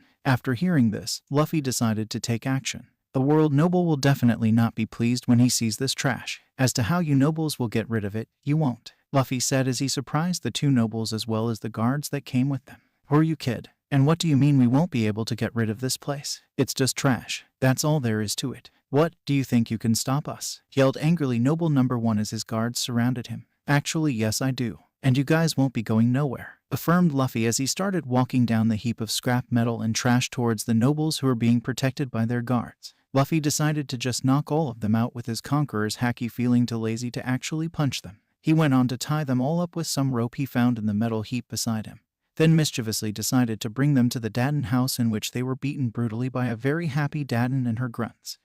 Luffy hummed to himself. "I wonder if how the world noble would react with the Grey Terminal still intact." The next day, Luffy watched as the world noble's ship was starting to become visible. From the look on his face, one can definitely see that Luffy was extremely frustrated on what to do on this fateful day. "Fuck, I want to save Sabo, but if I do, he won't be able to become the chief of staff of my dad's army," Luffy inwardly screamed at himself as he tried to get himself comfortable on the tree he is sitting on. He was currently contemplating on what to do with what is going to happen to Sabo. Eventually, though, he made the decision to just let time take its course, however painful it may seem for Luffy. Luffy went on looking at the event, and after a couple of minutes, he saw a little boat and a little boy wearing a top hat in said boat. Luffy looked on with hopelessness and rage evident in his eyes as he was forced to see his older brother Sabo get shot down along with his boat by the world noble. While he knew Sabo would survive this attempt of getting his life taken away, it made Luffy enraged as he saw firsthand what caused Sabo to lose his memories. It took all of his willpower to not do anything while the world noble docked and Sabo's body sunk into the depths of the ocean. Seeing this, Luffy instinctively used his observation haki to try to find Sabo's presence. After a couple seconds of searching for his presence, Luffy sighed in relief as he found Sabo's body still alive, albeit drifting away. He then sensed an all too familiar presence coming closer to Sabo, his father dragon. While Luffy should have been joyful at this, he couldn't, mainly because his anger was beginning to cloud out his judgment after seeing that disgusting world noble shoot at Sabo with no remorse visible on his person. In his first life, one may call Luffy a little crazy, if not downright insane, but for what Luffy was planning, they would definitely say that he is the embodiment of madness. Where the world noble is, the world noble was very angry today. The people of this so-called clean city had the gall to lie to him just to make him visit and make him waste his very precious time. Once he reached the southern gate of the walled city, he was disgusted to the point of almost vomiting at what he saw. He turned away from the giant heap of metal and looked furiously at the nobles, who they themselves were shocked at what they saw. What is that still doing here? Outlook 3 screamed mentally. I thought that damn pirate was going to burn this place to the ground by the time the world noble got here. You dare, the world noble muttered before exploding in anger. You dare bring me here, waste my time, take me to an abomination of a place and be okay with that? How dare you pathetic gnats take to your dump? The world noble finished as he shot Outlook 3 at the head, killing him instantly. The other nobles were horrified at the world noble's outburst but just kept themselves quiet, hoping that this regretful day would hurry up and end already. The world noble had enough of this and decided to leave this horrid land. While he went back up his ship through the ramp, he felt himself shiver in fear, confusing him. Choosing to ignore it, he continued up the ramp into his ship's quarters. Out on the cliffside, Luffy was glaring at the government ship while leaking killing intent towards said ship. Luffy waited until the ship was beginning to go near the horizon of the sea. He then activated Gear 2nd and jetpooed to their general direction. Once Luffy was in a reasonable distance to the ship, he noticed that there were 4 marine ships awaiting for the arrival of the world noble's ship. Knowing he could easily take them out, Luffy went closer to the government ship. Gum Gum Elephant Gatling, Luffy yelled out as he blackened his arms after he expanded them to a ginormous size. The crew on the government ship heard what Luffy said and turned to see where the sound came from, only to pale in fear as they saw 2 massive hands coming towards their ship at great speeds. The 4 marine ships in the distance saw in horror as 2 massive hands seemed to appear out of nowhere and started destroying the ship where the world noble is currently on. Many people on that ship got luck and abandoned it, while the rest weren't so lucky, such as the world noble. After a good 10 seconds of Luffy's surprise attack, Luffy deflated his arms and used his haki to locate the world noble in the debris of the ship. Once Luffy found him, he knew he had to make it quick as the 4 marine ships were closing in on the destroyed government ship's position. Luffy got the world noble out of the broken wood on top of him, bring the world noble up to his face with anger and disgust on both of their faces. Who are you piece of shit? What happened to my ship? The world noble bellowed to Luffy, spitting on his face in the process, making Luffy even angrier. Luffy was silent for a couple of seconds before jabbing his haki-infused hand into the world noble's gut, causing the world noble to gasp in shock and cough up blood. You harmed my brother today. I don't care if you're a world noble or not. To me, you're the same as the dirt I walk on. You will pay for what you did, Luffy said as he brought up his unused hand and blew in it, then forced the air in his bone to enter his other arm. This caused the arm to expand and, subsequently, causing the world noble to explode. The surrounding government workers as well as the Marines were frozen stiff at what just happened at that moment. What were they going to say to the Gorosei and the other world nobles? That they failed in protecting one of their brethren from getting killed. Luckily for them, Luffy was putting too much of his attention to the prick he had just killed, giving the Marines enough time to prepare to capture the straw hat-wearing boy. 2 Marine snipers got in position, with the first one shooting and successfully hitting Luffy in the back of his left leg with a Kairoski bullet, causing Luffy to be weakened considerably and fall on his knees. The other sniper decided to not take any chance and hit Luffy with a tranquilizer round in the back of his neck, successfully knocking him out. Once they got close enough, the Marines chained up Luffy with massive amounts of Kairoski chain in order to keep him from resisting too much. Once that was completed, they dragged Luffy into one of the jail cells in the Marine ship and threw him in there, awaiting orders on what to do with the child. In one of the Marines' ship, once he came to, Luffy found himself in a very dark and damp cell inside of a Marine ship as far as he can tell. He looked to where he saw the most light and found a Marine sitting behind a desk, reading what seemed to be a manual of sorts. Luffy sighed as he realized the predicament he is current in. Well, this was an outcome that I did not expect. Luffy mused to himself as tried to get himself in a comfortable position, only to feel extreme pain in the back of his left leg. Luffy looked towards his injured leg and found a bullet wound there along with a puddle of blood in the surrounding area. Luffy grunted in pain as he dug 2 of his fingers into his wound in order to try to take out the Kairoski bullet that is still lodged in there. After a couple grunts of pain and tries, Luffy successfully took out the bullet despite his weakened state. "Keep it down, kid. I'm trying to meditate here," the Marine guard yelled towards Luffy's cell. Luffy then kept himself quiet for a while until his stomach grumbled.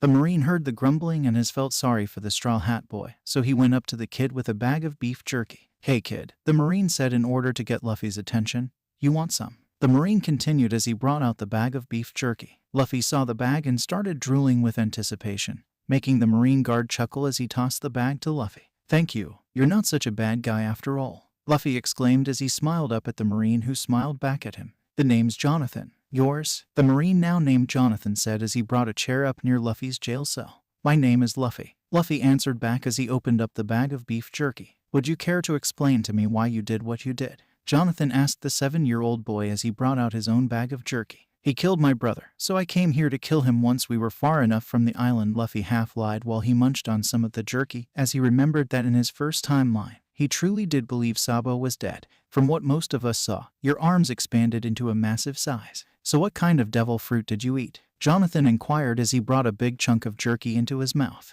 "I ate the gum-gum fruit, making me a rubber man," Luffy responded as he dumped the rest of the jerky into his mouth. "Don't you mean rubber boy?" Jonathan joked, making Luffy pout. "Anyways, about the killing the world noble thing, most of the Marines as well as the government workers that were left alive after your assault are pretty pissed about what you did.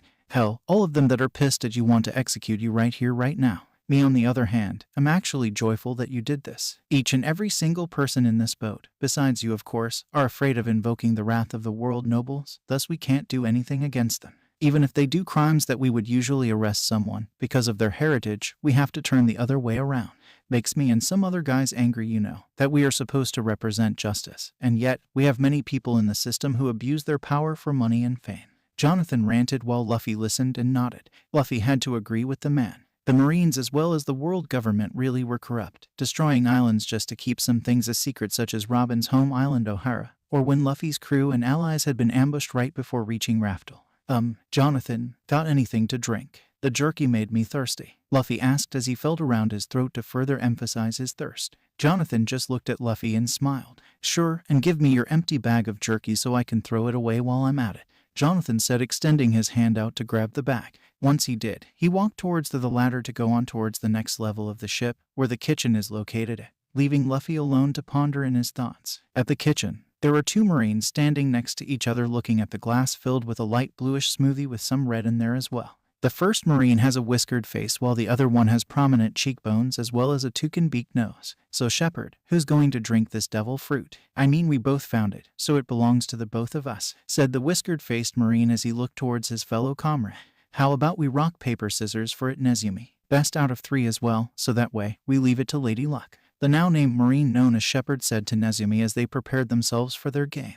"What power do you think this devil fruit has?" Nezumi asked as he brought his right hand over his left palm. "Who knows? From the books we have here in the ship, I couldn't identify it. It might be a whole new power that no one knows about, and it might be the most powerful fruit ever," Shepherd said excitedly. Right as they were going to begin, the transponder snail comms came up. "All Marines report on deck immediately. This is not a drill," the comms said before they went quiet. "Sigh, looks like we're going to have to continue this later," Shepherd said as he and Nezumi walked out of the kitchen, leaving the smoothie there. Moments later, Jonathan came in and saw the smoothie there. How convenient, he thought as he took it and left the kitchen to go back down to Luffy's cell. Back to Luffy's cell. Luffy heard the comms and wondered what that was about. Before he could further think about it, Jonathan came in and went towards Luffy with a bluish smoothie. "Here you go, Luffy. Now I have to go." Apparently, all Marines have to go outside for something, Jonathan said as he quickly left Luffy and went back up the ladder. Luffy looked at the drink with mild interest as it looked rather weird. Despite this, he threw caution out the window and chugged it down.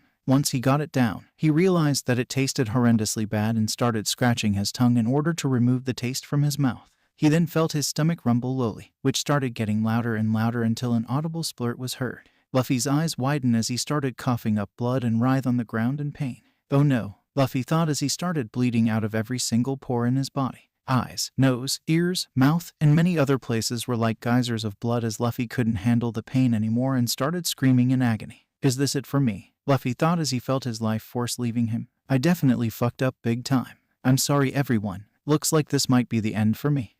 Attention all Marines. The execution of Nico Robin shall commence in 10 minutes. Prepare yourselves for the occasion. Ka-cha.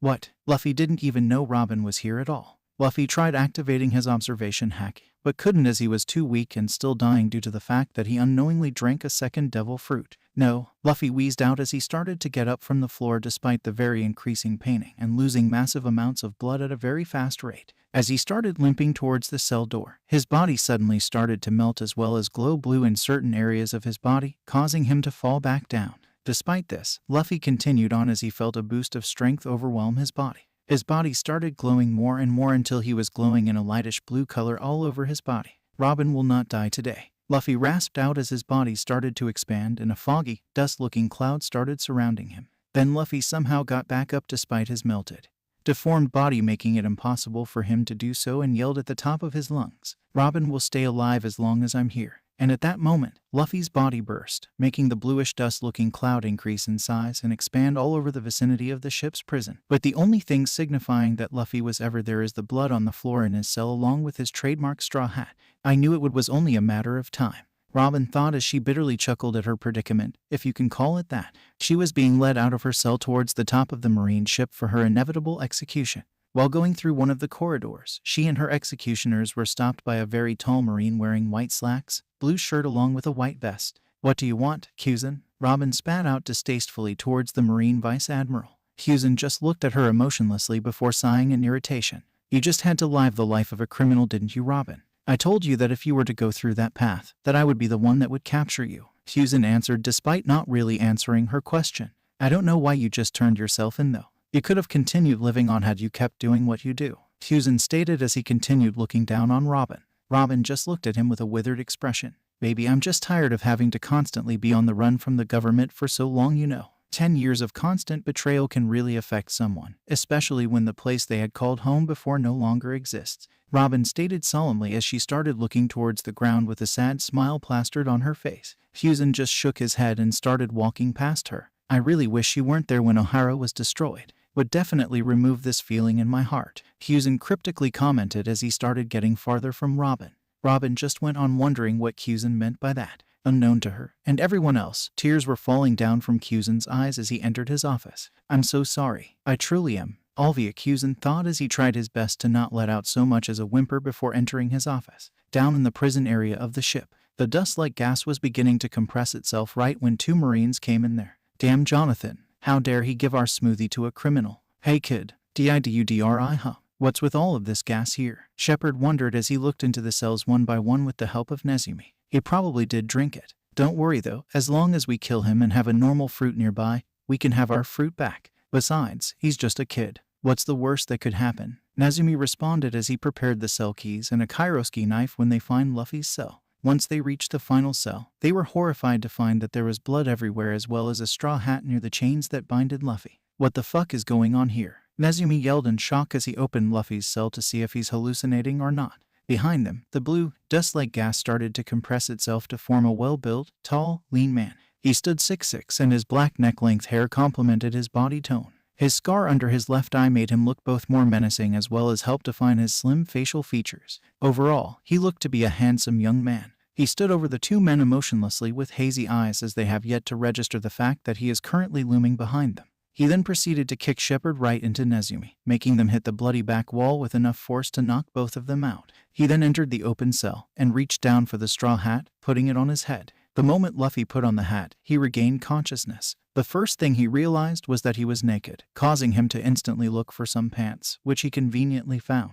The next thing he noticed was that there were two knocked-out Marines in his cell. Moreover, he noticed was that he was no longer bleeding and he didn't have that bullet wound behind his left leg. Lastly, he realized he was much bigger than before. Even when he was 24, he never became this tall, remembering something about his gum fruit having something to do with it. After a minute or so, Luffy got the hang of his new body and remembered he had something important to do. This isn't the time to be messing around, Luffy berated to himself, but was surprised by how deep his voice had become. Quickly bringing himself back on track, Luffy brought his left arm up with his palm open and unknowingly blew a large hole through the marine ship's deck with a bluish-white transparent beam, leaving a perfect circle. Luffy turned his head quick enough to see the beam in action. When the beam hit the wood and metal, there was no sound of wood cracking or metal breaking, just a shimmering hum. It was as if everything that got hit by the beam disintegrated into nothingness. To say that he was amazed was a huge understatement. "So-C-O-O-L," Luffy exclaimed as stars appeared around his eyes. "What was that?" a Marine from above the deck exclaimed as he saw the near-soundless beam go through the deck. He peered over down to see what had happened, only to see a fist coming towards his face at high speeds. After Luffy knocked out the Marine, he sent his arm out again and he grabbed on the ledge of the hole he made and launched himself out of the prison area of the ship. Once he got out, he had to let his eyes get used to the bright sun when he realized that he and the Marine ships were in the middle of nowhere. He then closed his eyes and spread his observation haki to its utmost maximum range. Luffy noticed that his observation haki was improved vastly. His haki's range wasn't increased, but rather the detail in which he can sense things within his range was increased to the point that he can sense even microscopic animals moving around in the ocean. He then felt two presences that he is extremely familiar with. He looked towards his right and saw Robin kneeling down on an execution platform with an executioner on each side of her. He then felt the presence of Admiral Aokiji inside the same Marine ship. Luffy didn't know why he wasn't outside with the rest of the Marines, but took that as a stroke of luck and rushed towards the execution platform with a smile plastered on his face. With Nico Robin just looked towards the horizon of the ocean as she realized that this was her final moment of life on this very planet. She felt regret for turning herself into the Marines. She's still so young, she probably could have met someone who would actually take care of her. The possibility of this to her, though, was impossibly low, since she is a criminal with a false story on how she gained her bounty and being constantly betrayed since the age of 8 for 10 years straight. It can really ruin someone's perception of the world. She looked down towards the ground, beginning to break down, when suddenly she saw something that caught her attention. She saw a whitish beam go through one of the Marine ships without so much as to making a sound. Apparently, only a stray Marine noticed the beam as he went over to check it out. He was hit by what looked like a fist in the face and was out cold. She then saw the same arm stretch out at impossible lengths. She just looked in wonder at what was going on. She then saw a rather handsome man come out of the hole with the help of his stretched arm. He appeared to be in great shape and was only wearing the standard Marine pants and the straw hat on his head. Once he got out, she saw how he retracted his arm so it returned to be the same length as his other arm. She then noticed that he was staring right at her with a happy look on his face. Nico Robin was looked on in disbelief by what happened next. The man sprinted towards her with an unbelievable amount of speed as he dashed and knocked out as many Marines while he was at it.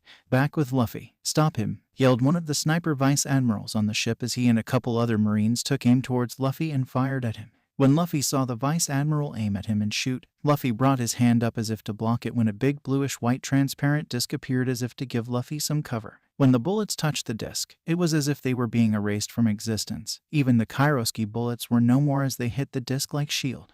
What was that? Our bullets just disappeared the moment they hit his shield. Even the Kairoski ones. One of the Marine grunts exclaimed in fear as he and a couple of the other grunts instinctively took a step back from Luffy. Before the vice admirals can try to boost the morale of their men, Luffy blasted everyone in the vicinity with a strong dose of Conqueror's Haki, basically knocking out everyone in the vicinity, including Robin, which was by complete accident. "Whoops," Luffy said as he went up to where Robin was at and got the key to her handcuffs that fell out of one of the executioner's pockets. Once Luffy got her out of the Kairoski handcuffs, he noticed something mind-blowing to him. "Kairoski doesn't weaken me anymore. SOOOCOOOL. Luffy exclaimed in his mind happily as he picked up Nico Robin bridal style as he started to Jeppu himself and Robin out of the vicinity of the Marine battleships. Luffy barely had time to react when Vice Admiral Kuzen launched multiple ice javelins towards Luffy and Robin. Thanks to Luffy's observation haki, though, he was able to dodge all of them as he continued his retreat. "Bring her back this instant," Kuzen yelled at Luffy as the distance between them was getting bigger and bigger by the second. Luffy, being Luffy, just stuck out his tongue at Kuzen, ticking off Kuzen. He's only delaying the inevitable, Kuzen thought angrily as he jumped down towards the ocean, making it freeze right as his feet made contact with said body of water. "Ice time," Kuzen murmured as he froze the water all around them, even going beyond the horizon. "You are not going anywhere, kid." Luffy was now a little worried as he might have to fight Kuzen. He had a knocked out Robin in his arms and he would have much more difficulty fighting him without the use of said arms. "Go down, let me take care of everything," a feminine voice said out of nowhere. "Wait, what? What was that?" Luffy exclaimed as he stopped in mid-air, looking around only to find a bluish-white transparent bubble form around him. Then, as if it were acting on its own, his body jeppued towards the ice at an incredible speed. "What's happening? I can't move my body," Luffy thought as he closed his eyes and tried to brace himself for impact. Except the impact never came. Luffy was dumbfounded as he found himself deep under the ocean water as well as the ice above created by Kuzen. "Like I said, let me take care of everything." the same feminine voice said again, chuckling at Luffy's reaction at hearing her voice again. With Vice Admiral Kusin. Kusin just looked on with surprise apparent on his face at what he saw. This man was one moment running through the air when suddenly he just stopped and formed a bubble around himself and Robin and flew his body towards the condensed ice Kusin created and just phased through it as if there wasn't anything there. Kusin looked on for a couple of moments before letting out a light-hearted laugh. I hope you know what you are getting yourself into, young man, Kusin thought as he headed back towards the marine battleships in order to get everyone back up so they can head back to Marineford, back with Luffy and Robin. Where am I? What's going on? Robin asked to no one in particular as she realized she was actually under a layer of ice in the ocean being carried bridal style by the handsome man wearing a straw hat. After realizing all of this, her face reddened considerably as she took a good look at her savior's face. He was even more handsome as she saw his facial features in great detail from the smooth, soft-looking skin he had despite having a very lean figure that most women would love to have on their dream man. The one thing she noticed about his face was the scar under his left eye, which actually, in her opinion, brought out more of his handsomeness. I see you're awake now. How you doing? My name's Luffy, Luffy said in a cheerful voice that seems to always bring out the best in people as he looked down towards her with a cheeky grin.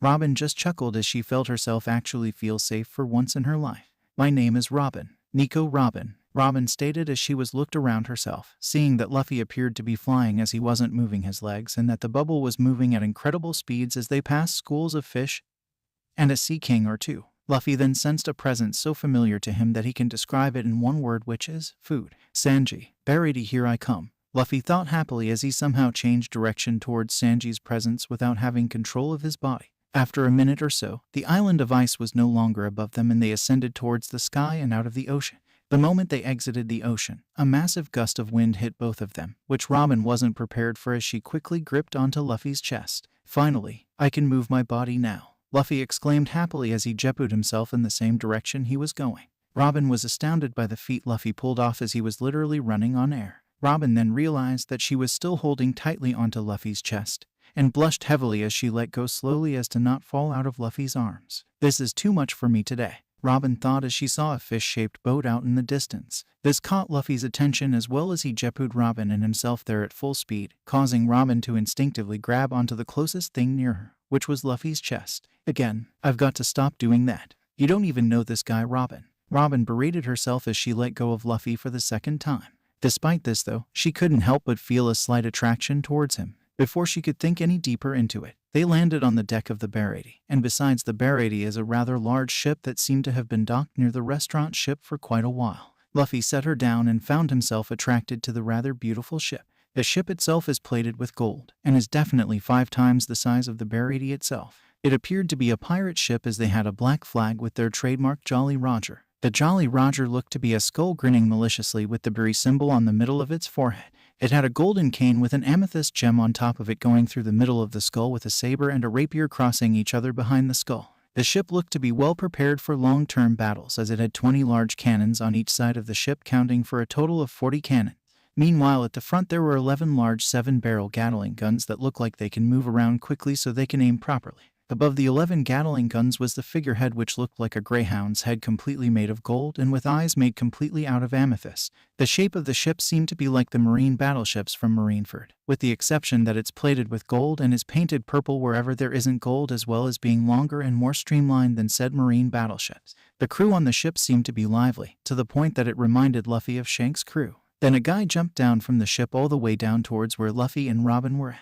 The man was rather tall, much taller than Luffy but shorter than someone like Kizaru or Aokiji. He had dark skin and dreadlocks that appeared to be neck length. On the top of his head, he had a fur top hat and he had some T-shades on as well. He is wearing a black tank top, purple jean, gold-toed combat boots and a purple coat with his crew's Jolly Roger right on the middle of it. He also had freakishly long arms, a definitive trait from the long arm tribe. His hands had gold knuckles, with the one on the right having the word young and the left one having money. He appeared to have a lean, muscular body like Luffy, except a bit thicker. Oyo, what's up? The name's Drizzy. Young Money West Drizzy. I am the captain of this wondrous ship, La Rochelle Elegante, and one of the most badass crews to ever be created on the face of all the Grand Line, the Young Money Pirates. Do you two have any business with us? The man, now known to the both of them as Drizzy, introduced himself to the 2 straw hats. Hi. And we are just here to eat, Luffy said as his stomach rumbled while he grinned sheepishly. Robin just chuckled at Luffy's stomach as she got the feeling that his stomach would be the most money-consuming thing whenever he builds up his crew. Do you have any money? Drizzy and Robin asked the rubber man, to which Luffy shook his head no. Drizzy just chuckled at Luffy's predicament. Well, you two can come eat with us. It's on the house, Drizzy said, much to the happiness of the rubber man. Luffy then tried to run inside the Bear 80, but was stopped by both Drizzy and Robin. Now, Straw Hat-san, you can't just go inside without the both of us being presentable, Robin stated while smiling as Luffy looked at her and himself and nodded.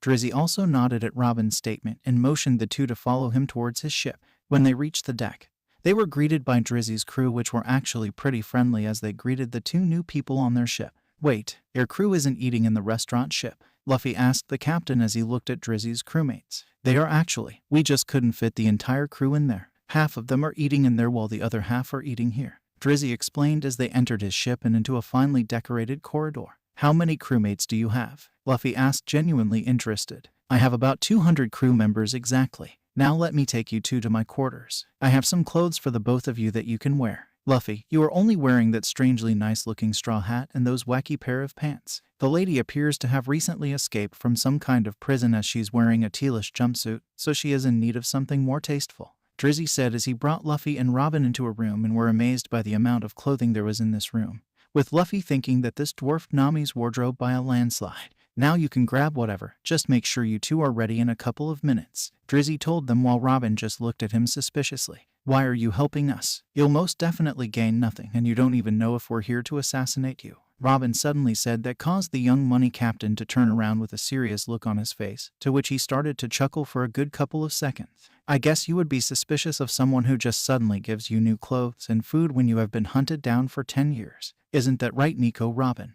Drizzy asked as Robin subconsciously froze in fear of someone from the East Blue knowing who she is.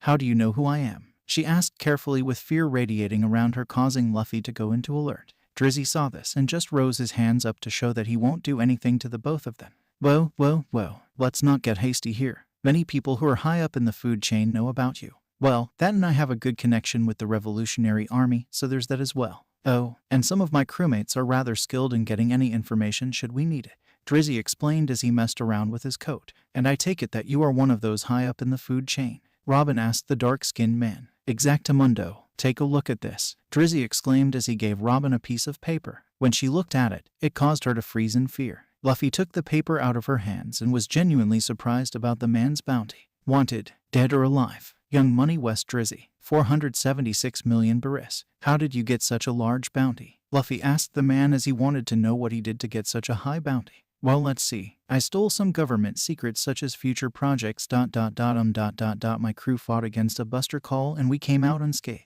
Oh, I fought Vice Admiral Borsellino and technically won. And finally, last but not least, I rigged Marineford's speakers to play my mixtape using their Den Den Mushy, Drizzy explained happily as he took a good look on Robin's face. He noticed how when he mentioned the words Buster Call, she stiffened up for a quick moment before relaxing herself. This didn't go unseen by Luffy either, as he knows what Robin has been through before joining his crew. How did you beat Borsellino? Luffy asked as he remembered the only way he beat then Admiral Kizaru was by firing a Kairoski bullet and hitting him in the neck, paralyzing him completely. Oh, I just turned myself into a hyper-reflective block of gold and sent him away somewhere when he turned into light, Drizzy replied nonchalantly. So you ate a devil fruit? Robin asked the long-armed man. Hell yeah, I ate the gold fruit. Now I don't have to worry about being broke ever again, Drizzy replied as he turned around and grabbed one of the shirts in the wardrobe and turned it into gold.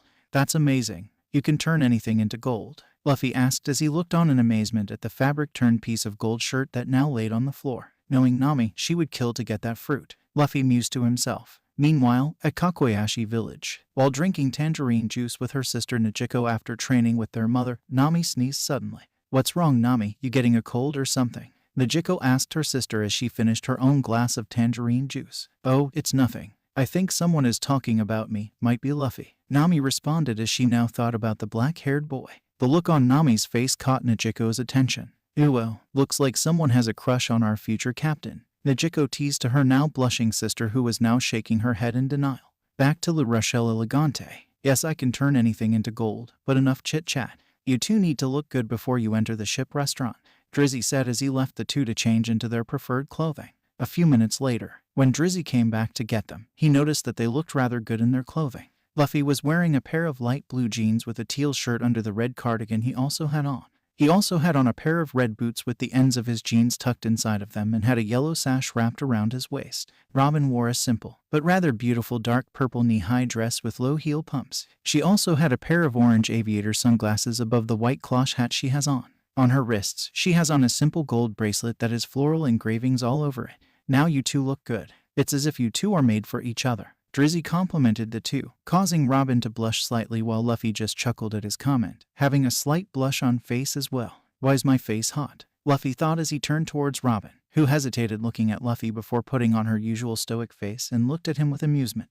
Well, let's go, or are you not hungry? She asked Luffy teasingly as she walked ahead of him. Luffy soon followed, but had the sudden urge to look a little lower at Robin, but resisted it quite well as a cart of food was conveniently being placed outside by a young kid with swirly eyebrows. Sanji, Luffy murmured as he looked at the young kid giving new dishes to the pirates while taking their dirty dishes and putting them on the cart. Sanji turned to his left and looked towards the two new faces, with the man drooling uncontrollably to the point that he practically had a waterfall of saliva coming from his mouth. Sanji looked at them and presented the best dishes he had available in the cart to them. Robin politely thanked the young Sanji while Luffy just grabbed the plate and expanded his mouth to dump the entire dish into said mouth. Everyone minus Robin and Drizzy looked in surprise and awe as Luffy finished the dish in less than a second, and he did not seem full at the slightest. That was delicious, Luffy exclaimed happily as he gave the plate back to Sanji, who looked at Luffy with a prideful look on his face. You think it tastes great? This is my first time serving customers with food that I made myself, Sanji said, pride emanating from his body. It's one of the most delicious foods I have ever eaten. Can I have more, please? Luffy asked as reached out towards the food cart. Hey, that's not all ... for you, Sanji exclaimed, but couldn't stop the wrath of Luffy's stomach as he dumped all of the food, dishes included, into his mouth, before spitting the dishes out in a neatly stacked fashion. This of course caused almost everyone to look at Luffy with dinner plate-sized eyes and wonder what kind of devil fruit he ate. Yo, what kind of devil fruit did you eat? Exclaimed one of the young money pirate grunts as he saw Luffy's stomach expand to accommodate the food that just entered Luffy's mouth. I ate the gum fruit, making me a rubber man, Luffy explained to the entire group as he stretched his cheek to impossible lengths in order to prove his claim. At that point, everybody believes him, but it left Robin with a suspicious look directed at the man who had saved her from execution. He says that he ate the gum fruit, and the way he showed how his power works would definitely prove that he actually did eat it. But that devil fruit power doesn't explain the abilities that he had showed when I was about to be executed. I seriously doubt that rubber has properties such as disintegrating everything that touches it. Did he eat a second devil fruit? No, that's impossible. The human body isn't capable of holding two different devil fruit powers. Robin thought deeply as she now was looking at the empty cart with no food since that was annihilated by Luffy's stomach. Sanji, we need help in the kitchen. Hurry up and give those dishes already, yelled a man who had a rather magnificent-looking chef hat and a braided mustache as he came out of the buried. Coming, Chef Zeph, Sanji yelled back down towards the chef as he took the cart down as well. I think I found my crew's cook, Luffy said as he looked on at Sanji with a twinkle of joy appearing in his eyes. Robin just looked at him and chuckled at Luffy's response. Why don't you look for someone more around your age, Straw Hat San? You could look for cooks who have more experience than that kid. No offense to the kid, of course. The food he gave that he apparently made was rather tasty. Robin spoke as Luffy gave her a confused look. What are you talking about? Of course I'm around his age. I'm 7 years old, Luffy said nonchalantly, and everything went silent. Everyone just stared at the man as if he was crazy. He couldn't be 7 years old, not by a long shot. Some of the pirates thought that the boy put some kind of drug inside of the food that were on that cart. The other pirates just thought that the man was just plain delusional. Robin, however, looked underneath and tried to think of a viable reason to what Luffy had just said. How did your body get like that if you are 7 years old? Robin asked, trying to get more information on Luffy's predicament. Well, before I went on to rescue you, this really nice marine gave me a weird-looking smoothie and I drank it. It tasted really horrible, and then I felt my stomach explode, making me cough up blood. Soon after, blood was coming out of everywhere and some parts of my body started to glow. Then, out of nowhere, my body started to melt and then I felt it expand. That's all I know before I woke up and found myself to be this big, explained Luffy as looked at Robin's face, which looked on with surprise. Do you know what you just drank there? Drizzy said as he looked at Luffy, who just shrugged. I guess since the only other things that taste like that are devil fruits, Luffy said as he looked to a recently back Sanji with 2 carts full of food. Do you what kind of devil fruit it is? Sanji asked as he stopped the carts in front of the 3 pirates. I don't know, I was never told, Luffy responded to the little swirly-browed kid. Oh, I have to ask you, Luffy said as he knelt down to Sanji's height. How would you like to join my crew as a cook? Once I pick all the crewmate I will need, that is. Luffy asked the young Sanji, who looked at the man with surprise. Thank you for the offer, but I'm going to be staying here to repay the debt I owe the old geezer, replied Sanji as he gave a look at Luffy that meant that is my decision and that's final. However, Luffy being Luffy is someone who gets what he wants through sheer stubbornness, which is how he got almost all of his crew members originally. So of course Luffy was trying to find a way to get Sanji to join him. Fortunately, he thought up of something that in his first life he wouldn't even be incapable of conjuring up what he planned to say. What's your dream, Sanji? Luffy asked, even though he knows what is Sanji's dream. To find the All Blue, Sanji said as memories of reading the legend of the All Blue flooded his mind. To this, Luffy smiled. Well, you can't find the All Blue if you just stay here. I'll tell you what, let's make a deal. I will pick you up in 10 years, and by then, I want you to be the best chef you can be, Luffy said, trying to convince Sanji to join his crew. Well, who else is going to be there in your crew? Sanji asked, a little tempted by the offer. As of right now, I have Nami and her sister Nijiko who are around your age. Deal? Sanji interrupted Luffy before he could even begin to scratch the surface of their abilities. Really? You'll join? Luffy asked, completely surprised by the outcome he surely did not expect to happen. Yep, I'll try to convince the old geezer to let me go with you, Sanji said as he turned around to go to Zeph, only to bump into him the moment he turned around to run. You don't need my permission, brat. You can go now if you want to, Zeph said as he looked at Sanji and then looked up towards Luffy. Can I speak to you for a moment, Tall Hat Asen? Privately, Luffy asked the ex-pirate turned chef, who merely grunted as he motioned Luffy to follow him into the barrady. Once they reached his bedroom office, Zeph turned around and faced Luffy. What do you want with boy? There's nothing special about him, aside the fact that he can cook well for his age, Zeph asked Luffy as he sat down on his bed. Actually, he has great potential, Tall Hat Asen. I was going to ask you to teach him how to use haki, Luffy responded to Zeph. Haki? Can't believe I've heard that word out here in the East Blue of all places. Zeph chuckled as he got a good look at Luffy. He saw that the man he was looking at was radiating massive amounts of power, even with the aloof expression he currently had. Sure, I'll do that. Even though I was going to teach him in a couple years, I think it will be better if he learns to manifest it right since he's younger, Zeph reminisced as he stroked his mustache. You know haki too, Tall Hat Asen? Luffy asked, surprised. Of course, when you've been to paradise as well as the new world, haki becomes a necessity for survival. And to think that my journey ended in a storm while raiding a ship here in the East Blue. You better take him. He is my last hope for finding the All Blue, Zeph responded as he reminisced on what happened in his life that led up to now. Thank you, Tall Hat Asen. You'll see that Sanji will find the All Blue for you, as well as for himself, Luffy said before leaving Zeph's room.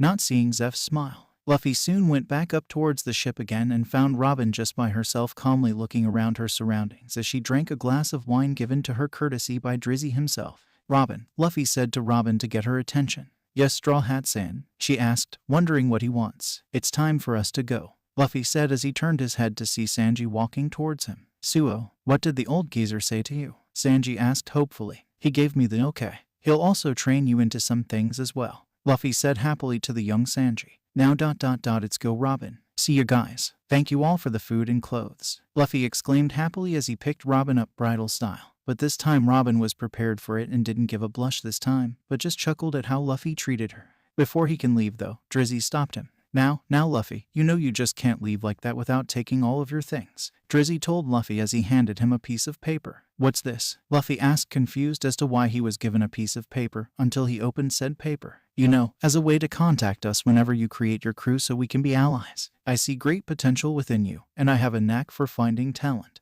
Drizzy claimed as he waved them off, which Luffy took note as he jetbooted him and his passenger to his home island.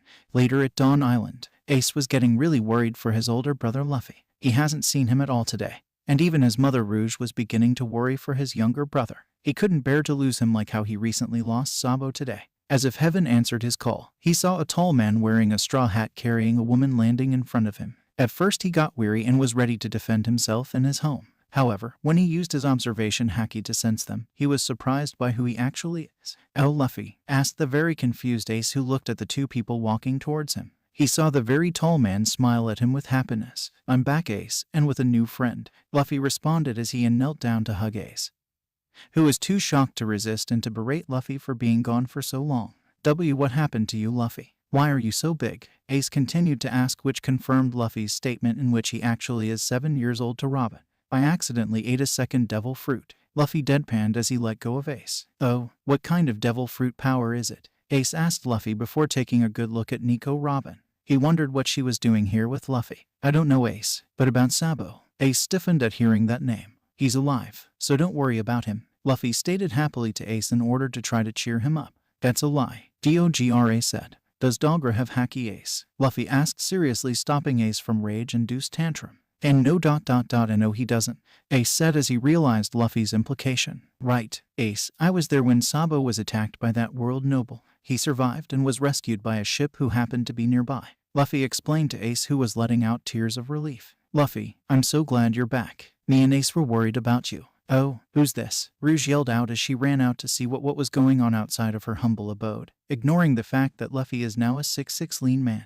Hi Rogue, this is Nico Robin, and she's gonna join my crew, Luffy said happily while Robin remained passive of the stares she was receiving from both Ace and Rogue. She was surprised to see their reaction to her be rather well considering the other reactions she has gotten from people who know who she is. Well, hello there, Ms. Robin. I hope you would stay for some dinner. Today we are having wild boar, as you can see by the dead boar Ace and I brought, Rouge said as she pointed towards where there was indeed a massive boar about half the size of the house. She sweat-dropped and then turned her head to see Luffy drooling in anticipation. Hadn't he just eaten? Maybe it's because he's made out of rubber that allows him to eat so much. Robin mused to herself as she was motioned inside of the house along with the rest of the group. She felt her dress being tucked and turned to see the freckled kid look at her with a serious expression. If you dare try to harm my mother or my little brother and try to escape, I will find you and I will kill you. Ace whispered that last part just low enough only for Robin to hear. She just smiled at the kid's willingness to protect his precious family. Don't worry, I won't do anything of the sort, she reassured Ace while giving him one of her rare genuine smiles. She was beginning to like Luffy's family. While she was eating the stew that Rouge prepared, she was putting together what had happened over the course of this day,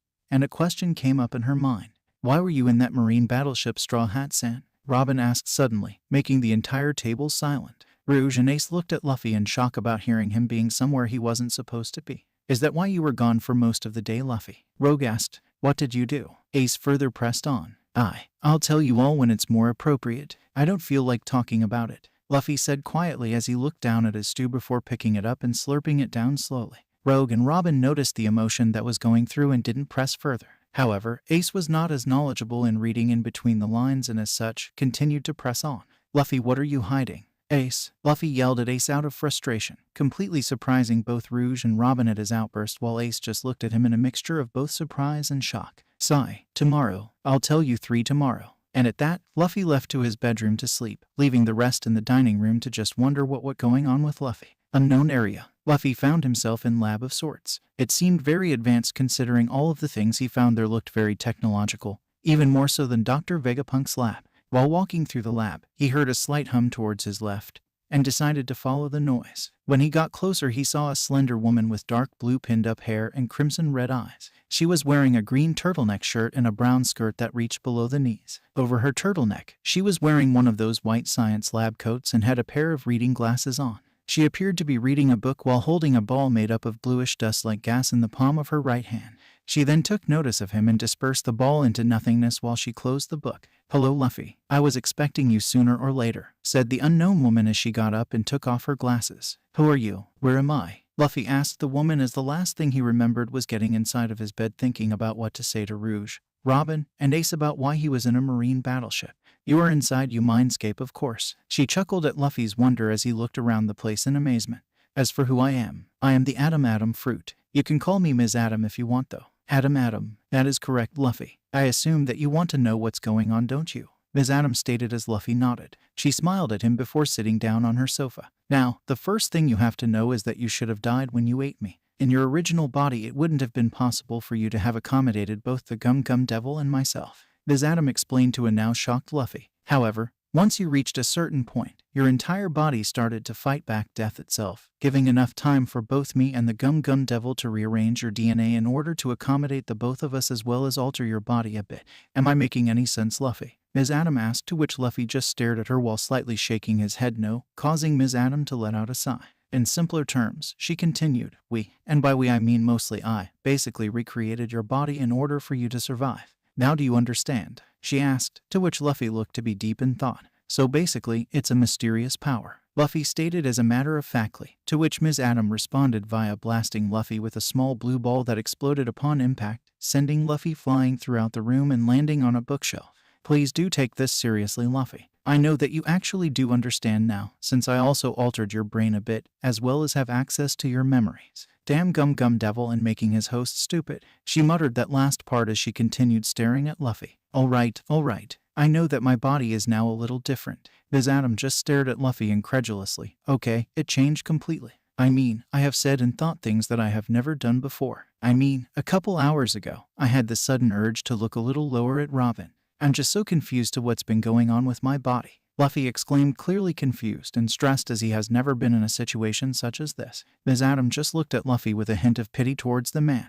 Wait here, I'm going to get someone, she said as she left the room and went to her lab, where she opened one of the many doors there and went inside. She soon came back to Luffy with someone else. Said person looked exactly how Luffy did in his first timeline when he began his journey, except switch out the red vest with a white shirt and remove the trademark straw hat. Who's this, and why does he look like an older me? Luffy asked Ms. Adam as he took a look towards the new guy. Well, was all Ms. Adam could say before the person took over for her. Hi, my name is ... well ... I don't really remember my name, so you can call me the Gum Devil. The now named Gum Devil exclaimed happily as he waved at Luffy. Okay, now I'm going to explain your situation some more, Luffy. Ms. Adam explained to Luffy as he and surprisingly the Gum Devil were looking at Ms. Adam attentively. Before you ate my fruit, the gum fruit essentially hindered your growth in many places such as your brain. This was met by a hey from the Gum Devil in the background, much to Ms. Adam's chagrin. However, once you did digest me along with my power, I somehow undid some of the Gum Devil's fuck-ups. For one, I made this wondrous thing called hormones kicked in. Okay. How do I explain this? Essentially, when you ate the gum fruit, you gave yourself eternal youth at the cost of never hitting puberty, which might explain why you looked 17 for 7 years before you traveled back in time and always had that high-pitched for a grown man voice. Luffy's eyes widened when he heard that. He never expected that a devil fruit can do that much just by eating it. He turned to look at the Gum Devil, who was giving Luffy a playful grin while trying his best to laugh at Luffy. However, when you ate my fruit, I had to alter your body and subsequently caused you to hit puberty for the first time in your life, along with the side effect of now being biologically immortal. This may explain why you never were interested in some of your female crewmates during your travels, and now you do, she explained. Luffy never thought of that. Now that he realized it, future Nami and Robin are actually rather beautiful, as he thought back when they were reunited at the Sabaody archipelago. Luffy shook his head vigorously in order to remove such thoughts from his head. Curse this puberty, I don't want to become another Sanji, he exclaimed as Ms. Adam's sweat dropped at his reaction while the Gum Devil just laughed at him. Then Luffy realized something peculiar about this situation. Wait, since I met you, that means you are an awakened devil fruit, right? Luffy asked Ms. Adam, to which she nodded. If that's the case, why have I not been able to have contact the Gum Devil when I awakened his power, he questioned, since this is the first time he has gone through something like this. At this point, he didn't think Ms. Adam would have an answer to his question due to the amount of time she was taking to respond to his question. But alas, luck was on his side again. Well, from what I can tell by looking through your memories, you aren't the first one to have awakened their devil fruit powers and not have contact with their respective devil fruit devil. Doflamingo would be a prime example of this, as well as Chopper, who was able to awaken his fruit temporarily through the use of his rumble balls, before actually awakening it completely. Now, my hypothesis for this phenomenon would be that since your personality is so similar towards the devil fruit devils that it either causes A, to fuse your soul with the devil fruit devil's soul, or B, the similarity is too much and when they speak to you, you mistake their voice for your own thoughts. Ms. Adam reasoned as she continued to ponder on what she had said. Out of those two options, I think that option is the most viable answer to this, she concluded, much to the headache of Luffy. In any case, she continued, getting Luffy's attention back. I believe that since you have a somewhat different personality to the Gum Devil, and that you already had the knowledge to awaken said devil fruit power, you are now able to communicate with the Gum Devil along with me. Okay. Now I have another question for you, Luffy stated as Ms. Adam looked at Luffy expectantly and surprisingly with patience. How did I awaken you? Well, the reason for that is that you already had a devil fruit in your body, which we have covered many times was a normal body and thus can only accommodate one devil fruit, she explained as she created another ball made up of the same bluish ethereal dust-like gas as before. Since two devil fruits aren't normally supposed to be sharing a body because of reasons, and due to the fact that you entered a near-death experience for a little while, along with your new, altered body, I'd guess that those would be the main factors for you to have awakened me. she hypothesized.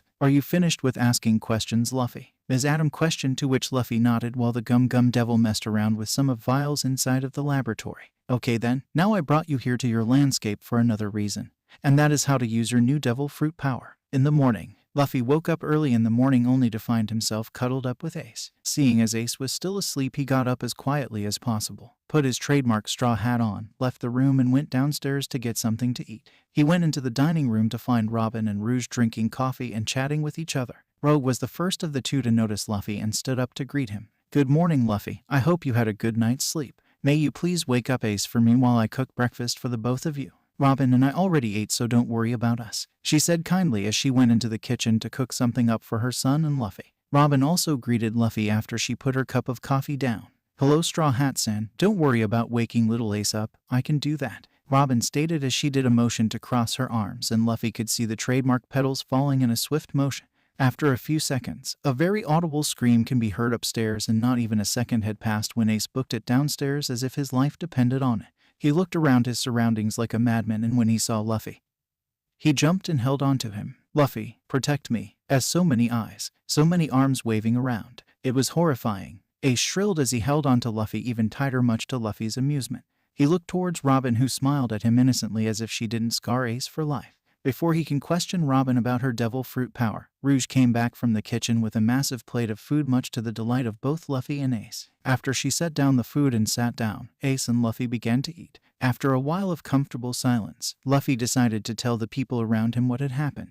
Okay, I got something to say. Luffy started getting the attention of those in the room. So as you all know now, I was on the marine battleships when Nico Robin was going to be executed. I left in a small body and I came in a much bigger one along with Robin here. Now, as you now know, a world noble came to visit the Goa Kingdom.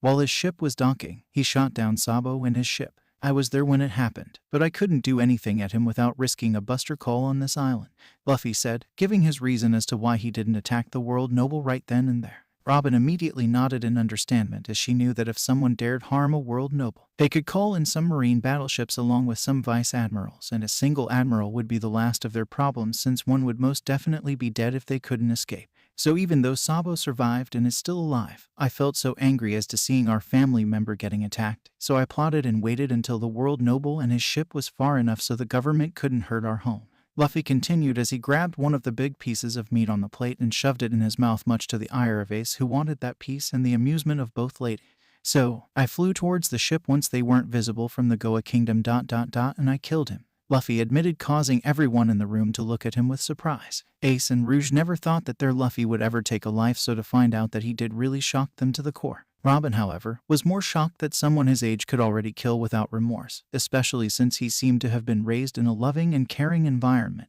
Sure, she has killed her fair share of people to survive, but she only started doing that once she hit puberty. Anyways, Luffy pressed on to continue his tale. I was still concentrated on him, so I didn't see the marine battleships nearby. It was too late for me to notice when I was shot behind my leg, and that was the last thing I remembered before knocking out. Once I came to, I found myself in a cell being watched by a marine named Jonathan, and that's how I ended up in a marine battleship, Luffy concluded finally as he looked over to the plate only to find it empty via Ace's stomach. Despite Luffy finishing his reasoning as to why he was on a marine battleship, he was not finished talking. Now there's something else I have to tell you guys about. It's about my new devil fruit power. Luffy went on to explain to the three about the Atom fruit, Ms. Adam, the Gum Gum Devil, and some parts about awakened devil fruits. Rogue for one wasn't that surprised, as she had actually seen her fair share of devil fruit users and has seen an awakened devil fruit user once or twice. Ace and Robin, however, never thought such a thing was possible, with devil fruits making them ponder in their own thoughts. I knew devil fruit powers were crazy and everything, but this takes the cake, Ace thought as he also began thinking if he also wanted his own devil fruit power. I never knew devil fruits were capable of such feats. Well, at least there's one historical mystery solved about devil fruits. Robin mused to herself, quite happy that she got to learn something new that might be a mystery to the entire world. Anyways, I'm going to go train in how to use my new devil fruit power. I wouldn't want any one of you guys to be close just in case I accidentally cause widespread destruction, Luffy stated as he left the dining room and exited the house. Ace was going to go follow Luffy, but was stopped by Robin.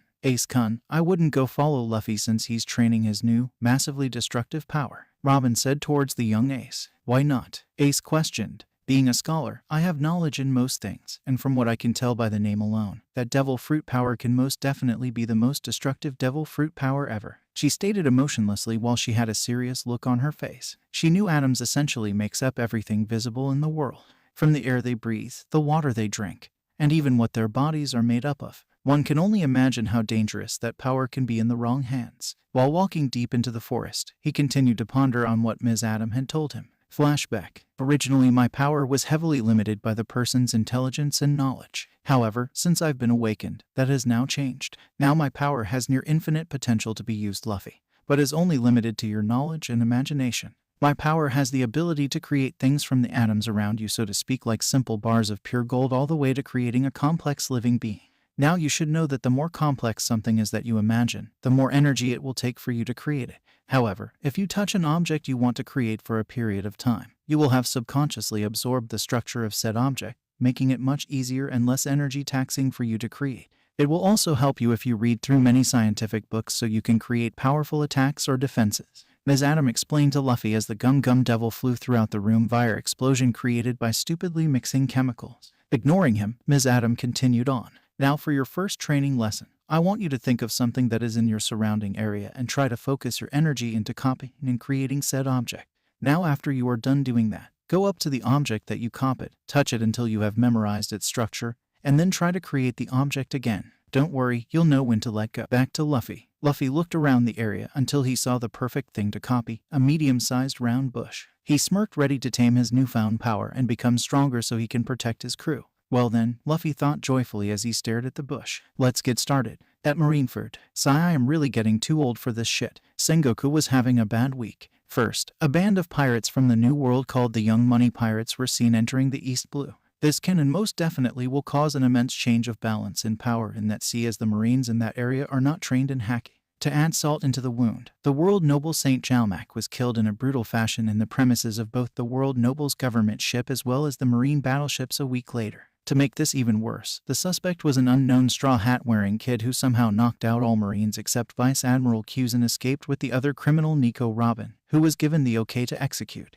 And for the cherry on top, the Marines weren't even able to get his name, and he can apparently change his body shape. He called for a meeting so that the Marines will know what he plans to do due to these series of events. When he reached the main office of the building in Marineford, he saw everyone chatting a bit while waiting him. Once he sat down, he began his order of business. Everyone, quiet down, Sengoku stated seriously. Almost instantly, the room went deathly quiet. As you all know, there have been some certain series of events going around in the world lately, especially in the East Blue. What's going on in the East Blue? Is it some kind of serious problem? Rear Admiral Momonga asked curiously at what Sengoku had said. If there's a problem, why don't you just send us to go there and take care of it? Vice Admiral Sakazuki stated. At this statement, Sengoku sighed. Let me tell you first the situation and how we are going to deal with it, Sengoku affirmed to those in the room. First off, a week ago, the Young Money Pirates were spotted going through the comm belt into the East Blue. This caught everyone by surprise, as that crew got recently famous for surviving a buster call in which they even defeated Vice Admiral Borsellino. Of course, this still left a sore spot for him because at the mere mention of them, his normal lax and goofy expression hardened into one of utmost seriousness. Send me after them. I won't fail like last time, Borsellino said without the playful tone in his voice. This time, Vice Admiral Garp spoke instead of Sengoku. Borsellino, the reason they were able to defeat you is because you still rely too much on your devil fruit power instead of your own skills. Not to mention, anyone including you can be blinded by revenge. Besides that, you need more training, Garp expressed honestly as he continued to eat his rice crackers, much to Sengoku's annoyance. He's right, Borsellino, but that's besides the point. The way we are going to solve this problem is by hiring a group of bounty hunters to do it for us, Sengoku told everyone, which caught them by complete surprise, even Garp and Tsuru themselves. You can't honestly believe a group of bounty hunters can just take out that band of pirates, do you? Tsuru stated, thinking Sengoku has gone completely off his rocker, but the smirk on Sengoku's face said otherwise. Who did you hire, Sengoku? Tsuru now asked seriously, since he must have found someone who can do their job well. Sengoku grinned. The Perditionists. WHAAT. Most of those in the room yelled out in a mixture of shock, surprise, envy, and anger. Why would you ever ask for help from those monstrous criminals? Why not send one of us? Rear Admiral Doberman exclaimed angrily. Because they are not truly criminals. Also, they were already in the East Blue since my ship passed by them while heading back here. as to why we didn't send someone from headquarters. The young money pirates might have already left by the time you get there," Garp stated calmly, much to the Rear Admiral's surprise. "Garp, hold on. Let me explain," Sengoku told Garp, who nodded in affirmation. "Despite that group of bounty hunters only being a small size of 3, they are extremely formidable. As for their payment, we have taken them off of our wanted list, so they'll no longer be considered criminals. Besides, their crimes weren't really crimes. Their leader, for example, was created by the Marines as an experiment in order to create the ultimate Marines. The only crime he ever made was leaving the Marines because, in his own words, he is, and I quote from the paper in front of you, I am my own man, not some kind of soulless, emotionless weapon that you can control. The next guy's crime against us is killing a bunch of corrupt Marines in order to protect an island. Need I say more? And lastly, we have the final guy who we all know is the reason towards the death of an entire army in one of the islands in the New World, as well as the death of Vice Admiral Sakazuki's personal teacher Admiral Akenu 5 years ago," Sengoku finished, seeing as the room temperature increased by a reasonable margin. Everyone turned towards Vice Admiral Sakazuki, who is incredibly livid at the mention of the man who killed his teacher. "Why would you give that man pardon, Fleet Admiral Sengoku?" Sakazuki snarled as magma threatened to leak around his surrounding area. Sengoku just stared at the man and pitied the man. "That is for me to know and to know only. Now calm down. The matter about the young money pirates are over," Sengoku announced as he grabbed his cup of tea and took a sip before setting it down. "Now on to some more bad news. The world noble Saint Jalmak has been murdered after leaving the Goa Kingdom on Dawn Island," Sengoku said, making the entire room go silent. How did this happen? Wasn't he being guarded at all times?" Rear Admiral Strawberry exclaimed with hint of fear in his voice. This was a problem of astronomical levels for not only the Marines, but for the world government as well. However, none of them were ready to hear what came next. "We know how the culprit looks like, though. He appeared to be a young boy wearing a straw hat," Marine Officer Branu said in a dignified voice as he showed a video of a small, but blurry silhouetted Luffy using his gigantic fists to destroy the government ship under him. At seeing this, everything went to hell as many people began speaking all at once, trying to get their point across about this issue. All except for Garp. The moment he heard the description of the culprit, he paled. He knew that only Luffy was capable of such a feat in the East Blue, but after seeing the video of what had happened, he went wide-eyed on how Luffy did it. Not wanting his grandson to be on the wrong side of the law, he calmed himself down and regained his composure. However, with everyone still arguing on what to do with the mysterious kid who murdered the world noble, Garp, along with Tsuru, got annoyed. "Quiet," they both exclaimed angrily at Marines, getting them to clamp up immediately due to not wanting to invoke the wrath of their superiors. A little while after, Sengoku's Den Den Mushi began to ring. "Puru Puru Puru, Puru Puru Puru, Puru Puru Kacha. Hello, who's this?" Sengoku questioned as he took a sip from his tea. "Hello, Fleet Admiral Sengoku. The job you hired us for is accomplished. They are all dead. You better hold your end of the bargain," a male voice stated from the Den Den Mushi. "Thank you for your time, UMX2. You will be rewarded shortly," Sengoku said calmly as glass shattering can be heard from the other side of the Den Den Mushi. "Listen to me, you Buddhistic bastard. I'll say this only once so you can get the picture. My name is not UMX2. You got that? Refer to me as that again and I'll head over there to your damn headquarters to kick your ass, just like what I did to those cursed scientists on Punk Hazard. I can assure you that," the voice promised lividly before hanging up. Sengoku sighed in irritation at the man's statement. He knew that the man can literally come to Marineford with his 2 other members without anyone knowing and give a surprise attack that can probably be end worse than the time he and Garp faced off against Shiki the Golden Lion. "Okay, now that is finished, I have something to say. From what I heard, the kid also escaped with another prisoner that was inside one of the other battleships. I believe that she is known as Nico Robin," a new voice said from the one of the seats near Sengoku. Everyone turned their head to face the man who now spoke. Zephyr-sensei Borsellino murmured as he finally noticed the current Marine instructor finally have a say in the matter. "I know that I am only a Marine instructor now, but please hear me out on what I have to say on the matter, or my solution to it if you will," Zephyr stated, getting everyone's attention from throughout the room. "Okay, this is what we'll do regarding this situation. Somewhere in the East Blue, blood and destruction everywhere. The La Rochelle Elegante was covered to the brim with it. There are currently 3 men standing on the ship while their massive pile of spoils was in front of them. The first man appeared to be grinning maniacally under his mask as he looked towards the giant pile of loot in front of him while swinging his massive weapon around masterfully, making his mid-length unkempt orange hair move swiftly in the air. The weapon looked to be axe-like, except for the fact that the length of the pole of said weapon was twice the height the wielder. The axe head was shaped like a massive octagon with an exclamation point engraved in the middle on both sides of the axe head. The man was wearing a very bloody tan leather vest, bloody pair of black jeans, and a pair of very bloody tan boots, possibly bloody because of the battle that recently happened there. The man's face was covered by what appeared to be a fusion of a welder's mask and a hockey mask. The man towards his far right looked stoically at the pile of loot before looking at his partner, shaking his head in disapproval at his crewmate's behavior. The man scratched his black hair before going back to cleaning the blade of his guandao from the blood covering it. His guandao had a blue sash attached to the joint of the pole, and the blade, with the pole being colored silver, the handle blue, and the blade itself being as black as Mihawk's Yoru. The man was wearing blue camouflage combat pants with steel-toed combat boots along with a black long-sleeved shirt that made his torso hide little for the imagination. He also had a silver-colored armored arm piece on his right arm that went up all the way to his shoulder. The third and final man between the two seemed more laid back than the man to his right, but more serious than the man to his left. He had royal blue hair that was slicked back and had golden eyes like those of a hawk. He had a green turtleneck long-sleeve shirt with the sleeves rolled up and a sword strapped on his back. He also had a pair of black jeans with a gun holster strapped on his left leg with the ends of his jeans tucked in his steel-toed combat boots. Well, this turned out well for the three of us, didn't it, Neos? The orange-haired man said enthusiastically as blackish-red gas began to cover his weapon before the gas disappeared along with his weapon. Yes, it did, Wayne. We did get a lot of stuff just for accepting this job, as well as get our faces of those dreaded wanted posters. The black-haired man responded stoically to Wayne as put his guandao on his back. Well, Erasful, sir, shouldn't you call the Sengoku to tell him that the deed has been done? Neos continued as he looked towards his captain. Already on it. Now we can move more freely around the Grand Line as well as all of the blues in this world, Erasful said as he took out his den mushi to call him while moving the glass of water he held in his right hand to his left hand. Kacha. Hello, who's this? Sengoku asked from the other side of the phone while Erasful could not help but give a small smile at Sengoku's senileness.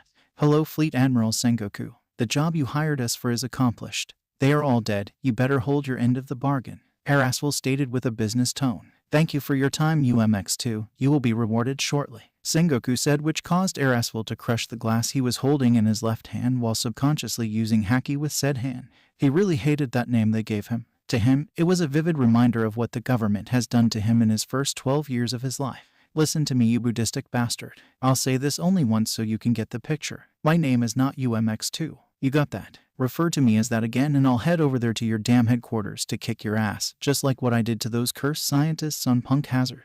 I can assure you that, Erasful promised lividly before hanging up the phone and looking back to his crewmates. Well, this the first time you got in a douchey mood this month, RS? Wayne said, trying to cheer up his captain. Seeing his captain crack a small smile told him it worked. Good work on cheering up the captain, shithead geezer, Neo stated dryly, causing Erasful to bend forward in laughter while Wayne just sent him a dirty glare. Hey, you weren't the one that drew the short end of the stick and had to face a person with the most humiliating devil fruit power I have ever seen. Why the sea devil ever decided on making a shit fruit I'll never know, but if it weren't for my own devil fruit power, I could have possibly died. I don't ever want to get shit on me again, Wayne exclaimed comically, much to the amusement of his two crewmates. Well, at least Neo's washed my head off with his power, Wayne thought gratefully as his head didn't smell like a lump of shit. Speaking of devil fruits, which ones did we gain? Aras questioned Neos, who brought out a small box and piece of paper along with a pen. Let's see here. Gold fruit. Spring fruit. Oh damn, you really weren't kidding about there actually being a shit fruit.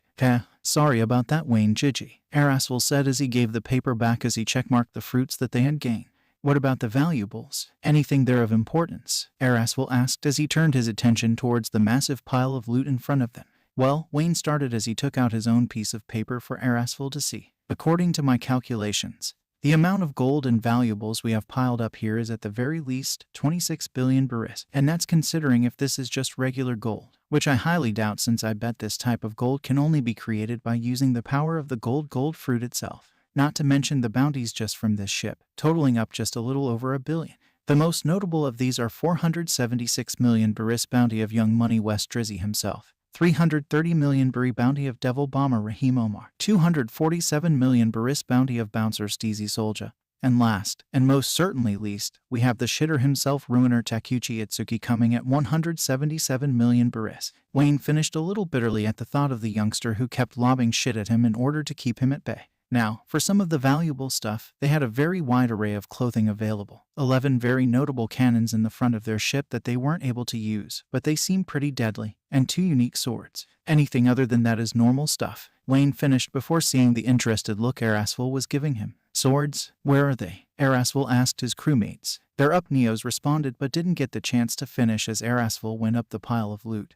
took the two unique swords, and went back to his original position faster than half of a blink of an eye. Raftel took out a book from his pocket in order to see if he can find out their names. Once he did, he began to look over the swords to confirm if they are in fact the real deal. The first sword appeared to be a mixture of a rapier and a saber. It looked very streamlined as the grip swirled from blue and silver where it ended at the golden arrowed hilt. The scabbard of the sword looked like a nail in the sense the scabbard itself swirled from the top all the way to the bottom. When he unsheathed the blade itself, it had a golden tone to it that made it marvelous to just stare and admire it. In the middle of the fuller of the rapier, there were poneglyphic engravings on both sides. He resheathed the blade before going to the next one. The next sword appeared to be more simpler as it was a dado katana with a teal color them all around it. The tsuka was wrapped with teal braid in a simple, yet elegant fashion. The tsuba's design resembled that of two dolphins chasing each other. When he unsheathed the blade, he saw that the blade also had a tealish tone along with the blade pattern resembling waves. The overall look of the blade reminded him of a calm sea when he looked at it. He resheathed it and began grinning. "Thank you God, guys," Raftel began joyfully. "We really did hit the jackpot on this one. Are they some kind of high-ranking blades?" Neos asked curiously, breaking away from his usual stoic behavior. "Indeed. The first blade is none other than the younger sister blade of the caliburn strapped on my back, the Calidbal.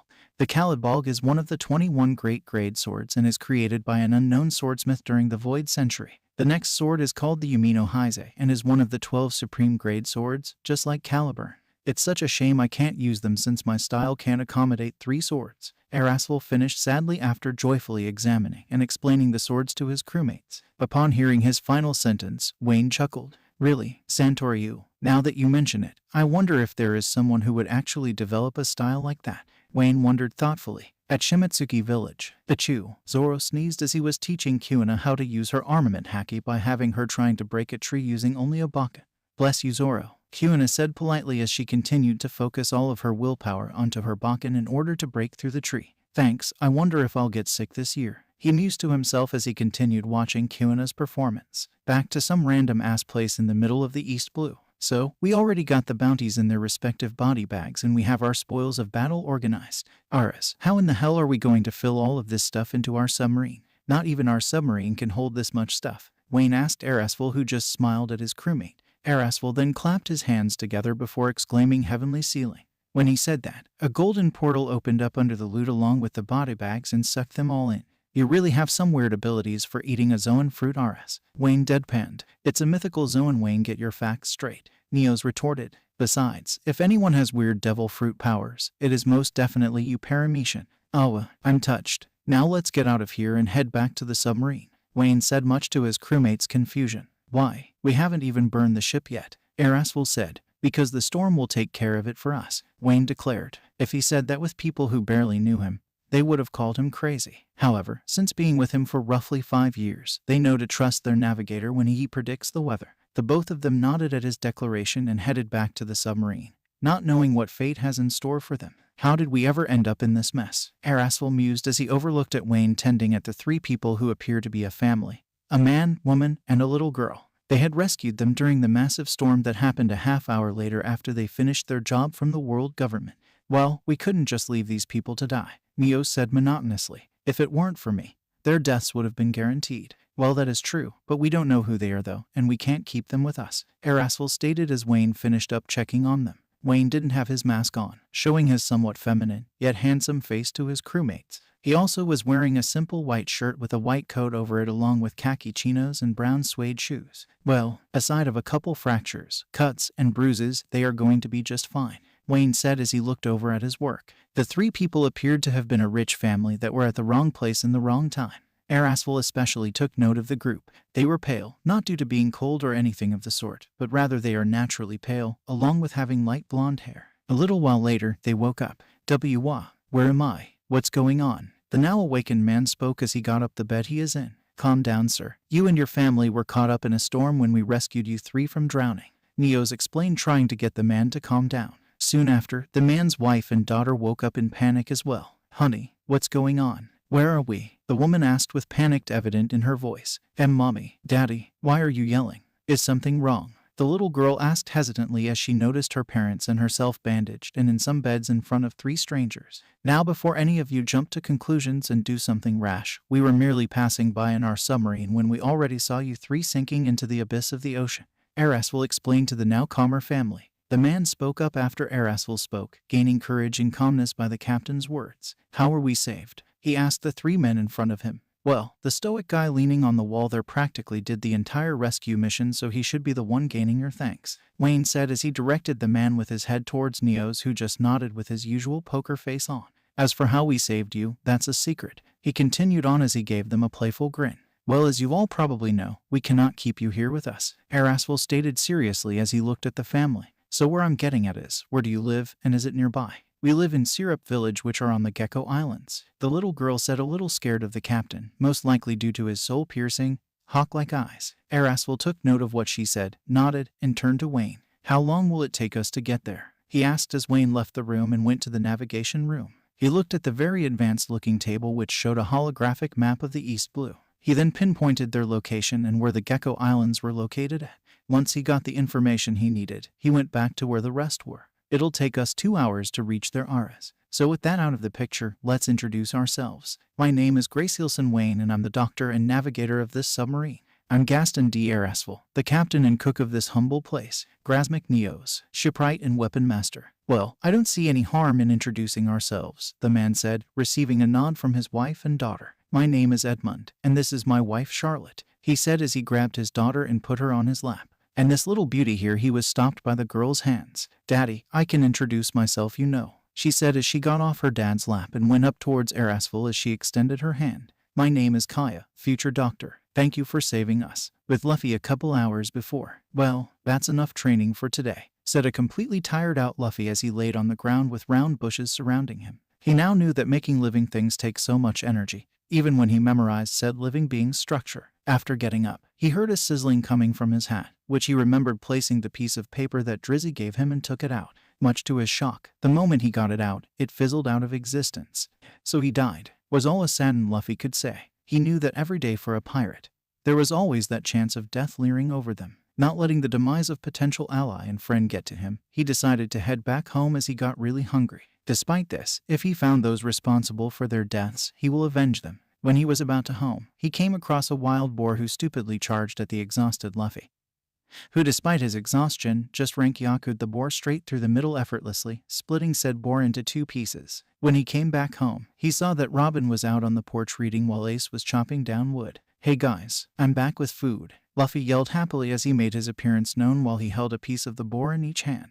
Ace rushed up to Luffy while Robin just looked up from her book and smiled at the two. He would really be a great father, Robin thought to herself suddenly as she continued on watching Luffy and Ace interacting with each other. Realizing what she just thought of, Robin's face reddened a little before removing such thoughts of Luffy from her head. Before she could go say hello to Luffy, he headed to the back of the house to give the sliced boar to Rouge. After Luffy came back from giving the boar to Rouge, he went up to Robin to speak to her about some things. Hi Robin, a revigored Luffy spoke cheerfully as he sat down next to Robin. Hello Luffy-san, I guess that your training ended well, Robin asked as she took a sip from her cup of coffee that was on the table nearby her. Finally, I was getting tired of being called Straw Hat-san, Luffy said as he gave a very honest grin. Robin chuckled at that statement. Well, if you are going to be my captain, I could also call you Captain-san, she stated playfully, much to Luffy's horror. No, don't call me that just when you finally started calling me by my name. I hate formalities, Luffy said before he was shocked by what he said. I can now say super long words. Didn't see that one coming,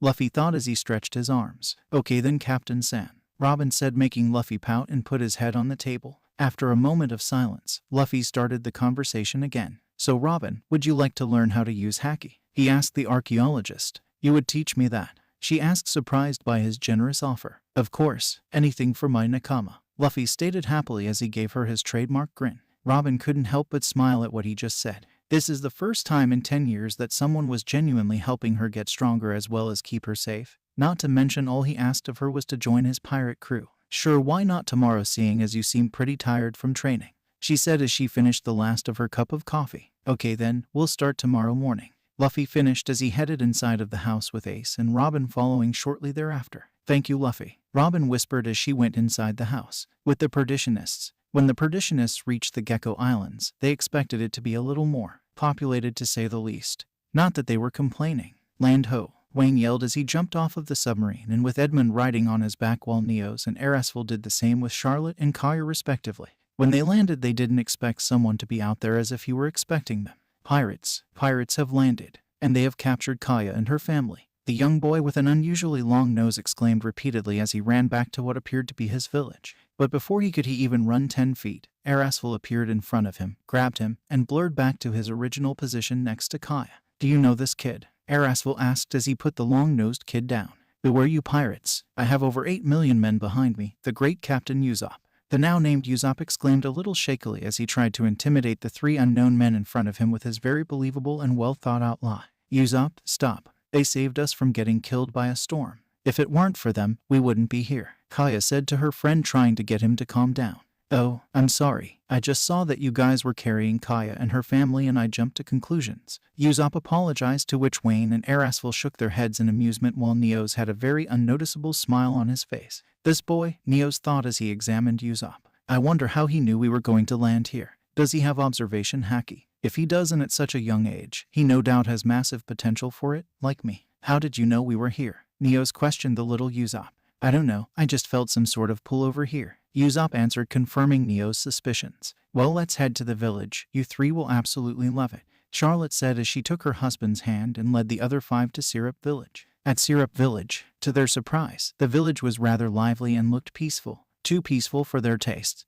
Well, then again, they are big-time bounty hunters that are accustomed to warfare. "So what do you think, Mr. Gaston?" Edmund asked the captain of the 3-man crew. "I've never seen such peacefulness in a single place. But please, no formalities. Raftel is fine," Raftel stated as he looked around the area. "Oh, by the way, Ussop, how is your mother?" Kaya asked Ussop, who just shook his head in sadness. "It's pretty bad. The local doctor says she doesn't have more than 2 days left." Ussop choked out as tears threatened to fall off. Wayne just looked on at the 2 youngsters and decided to butt into the young children's conversation.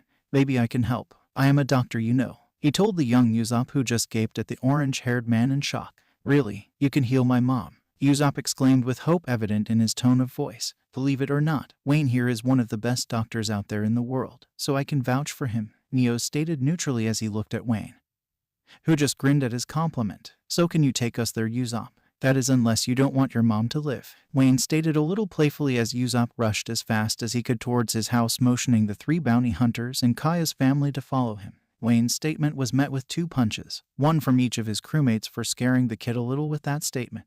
"You shouldn't say that to a kid about his own mother who apparently is near death's door," Neo scolded Wayne as he really disapproved to what he did.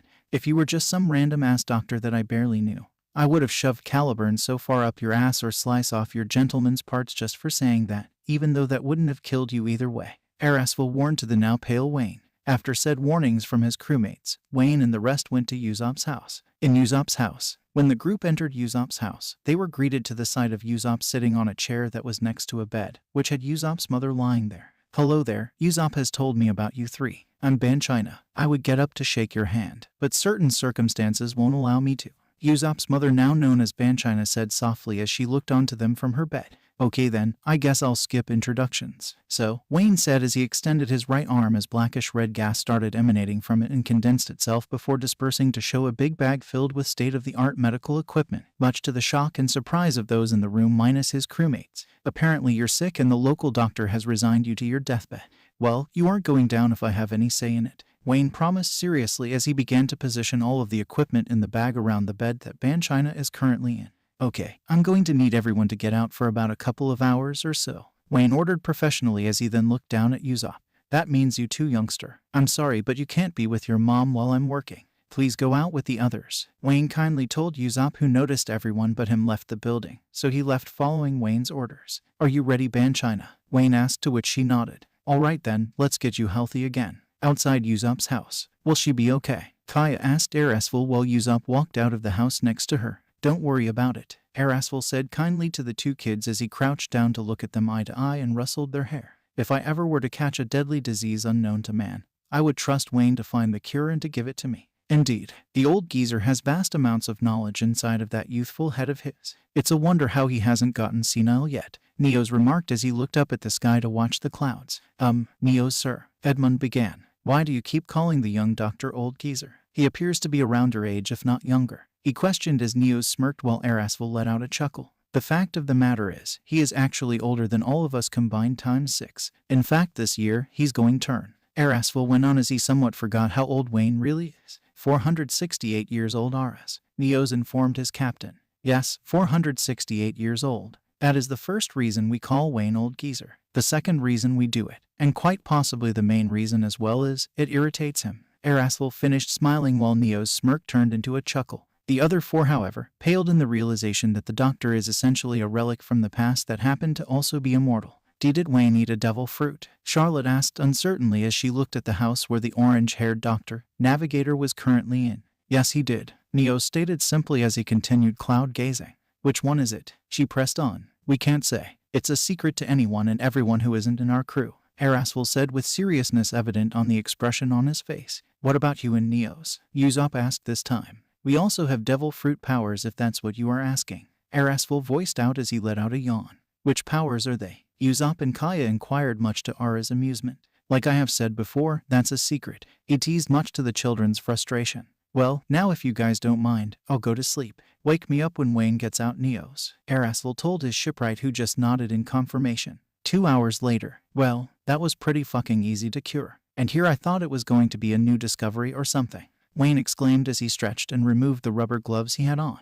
Everyone, including the now awake Erasful, looked towards the direction of the now professionally dressed doctor. So, how's my mom? Ussop asked worryingly as he was preparing for the worst. Much to his relief, Wayne smiled. She is just fine. Thankfully I had the cure to her said disease. Give her a week's rest as well as plenty amount of food, and she'll be back to the mom you always knew and loved, Wayne reassured the long-nosed kid, who started crying out of joy. Erasful then went up to Wayne. So I take it all went smoothly? Erasful asked. Oh hell yeah, the disease is curable. The doctors here in the area just didn't have enough information about the disease. Even if they did though, the supplies for the disease aren't available here in the East Blue, Wayne explained as he looked at Kaya's family and smiled. First you save us and then you save a family friend.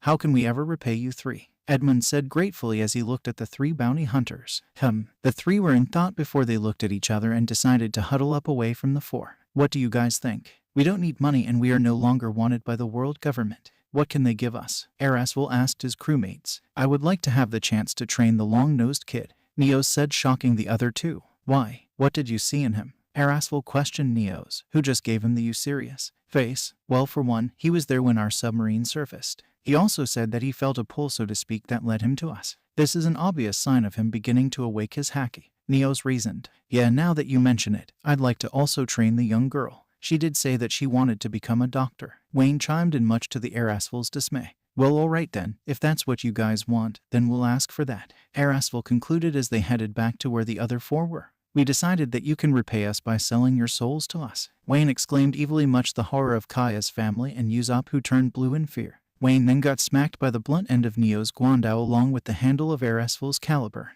Sorry, the gazer didn't mean that. What we really want is to train your daughter and her friend, Neo stated professionally as Wayne gaped at him. Yes, Wayne, I told them you're not so secret. They now know that you are an old senile fool who's only good at being a doctor and navigator, Neos taunted while Wayne extended his left arm as the same blackish-red gas started emanating from it to form his signature warning sign weapon. Would you like to repeat that? Wayne warned dangerously as he started walking slowly towards Neos, who entered a fighting stance with his guandao. I'll be gladly to. You're our old senile foe. He wasn't able to finish as Wayne launched a flurry of strikes at him, which Neos was able to defend from gracefully and successfully. Did I mention he also did it with grace? Ignoring the fighting, Neos is going to train Ussop while Wayne is going to train Kaya, Erasful explained to them, who nodded in understanding.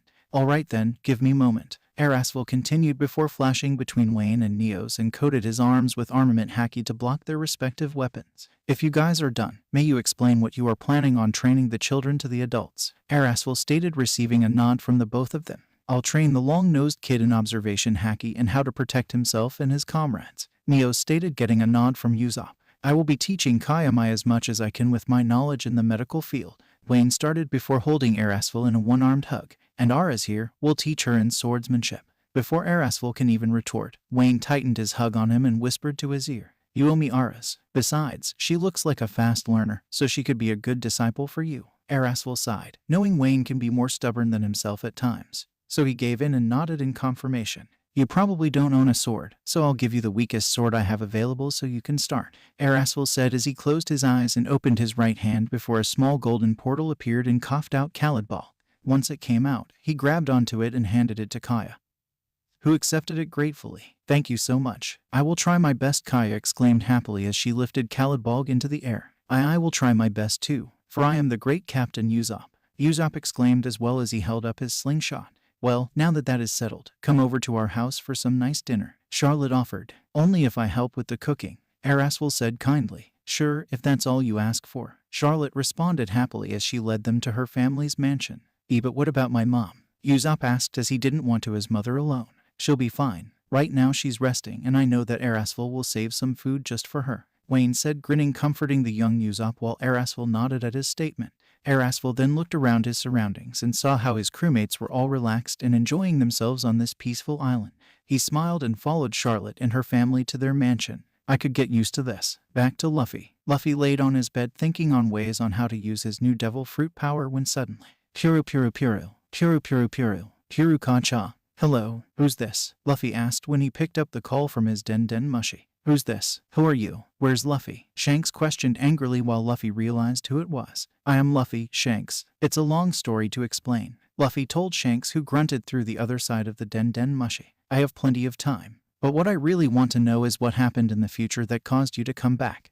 Sure, I'll tell you. You are the only person besides your crew and Makino who know about me being from the future, Luffy told Shanks. Okay then, on with it. Alright, it all started one morning. And that's all what happened before having this conversation with you, Shanks, Luffy concluded as he sat up from his bed in order to get in a more comfortable position. Wow, that's a lot to take in, Luffy sighed out a clearly exhausted Shanks, who was sorting out the new information he received about the future from Luffy. Even after leaving Luffy a couple of months ago, he is still making changes that he never thought he was even capable of even doing in the first place. I mean, you not only ate a second devil fruit, but apparently that devil fruit is the Atom fruit, a devil fruit which has never been recorded to have been used ever. Moreover, you used said new power to help you rescue your future crewmate Nico Robin. To be honest, I was completely surprised when you told me that she was one of your original crewmates, as well as what actually happened to her to have gotten that high of a bounty at such a young age. You seriously thought she was capable of destroying 6 Buster Call ships at the age of 8? Luffy stated incredulously, making Shanks go silent as Luffy pressed on. With a devil fruit power that is not naturally made to be destructive, he further added on, much to Shanks' embarrassment. So what's your plan, Luffy? How are you going to change the future? Shanks asked Luffy, who looked up at the ceiling. Well, I have been training my original nakama like Nami, Zoro, Sanji, and Robin. I was also able to gain new nakama like Nami's sister Najiko and Zoro's rival Kuina, Luffy said as he tried to make a ball of blue gas from the palm of his hand, just like how Ms. Adam does it. Now that I have a bigger crew along with the fact that they are learning haki, their chances for surviving the Grand Line will be much bigger. That's it. That's all you are going to do. Yep. Are you sure? Yeah. Sigh. Never change, Luffy. Never change, Shanks told Luffy as he hung up. Luffy then hung up as he got ready to go to sleep. Well, I hope Robin is ready for tomorrow. 5 months later. It's been 5 months since Luffy decided to train Robin along with Ace in how to use haki. For the most part, things were pretty uneventful, with the only things being worth notice is Ace mastering observation haki and near mastering armament haki, as well as beginning to master his conqueror's haki. When Luffy began training Robin, she mastered observation haki in a span of 3 months, which amazed Luffy, and used the remaining 2 months to train her armament haki. While they were training their haki, Luffy was thinking of new ways on how to use the Atom fruit. Luffy 1 week after his first day on training his second devil fruit had been contemplating rather loudly about how else he could use his Atom fruit powers. Robin just went up to him and dropped off a couple of books on chemistry, physics, and astronomy. She told him that if he's having that much trouble trying to find new ways on how to use said abilities, that he should read books that have information and knowledge on what the atom does and such. But Luffy, being Luffy, pouted then said that reading was boring and could not find anything fun about it. And most hypocritical statement I have ever written. Despite this, Robin was able to bribe Luffy with meat so he would read them, and that she would be reading with him in case he doesn't understand some parts he's reading. For some reason that Luffy could not find, he found reading with Robin interesting, if not enjoyable. However, one day while reading late at night, they unknowingly dozed off in very close proximity to each other, and Ace captured the moment via Den Mushi camera. The morning after that, when they woke up right next to each other, it was one of the most awkward moments they've ever been through. Deciding it never happened, they got up for a quiet breakfast, only to be greeted by Ace, who showed them photos at many different angles. 2 months after this incident happened, Luffy decided that it was time to go visit Ussop at the Gecko Island.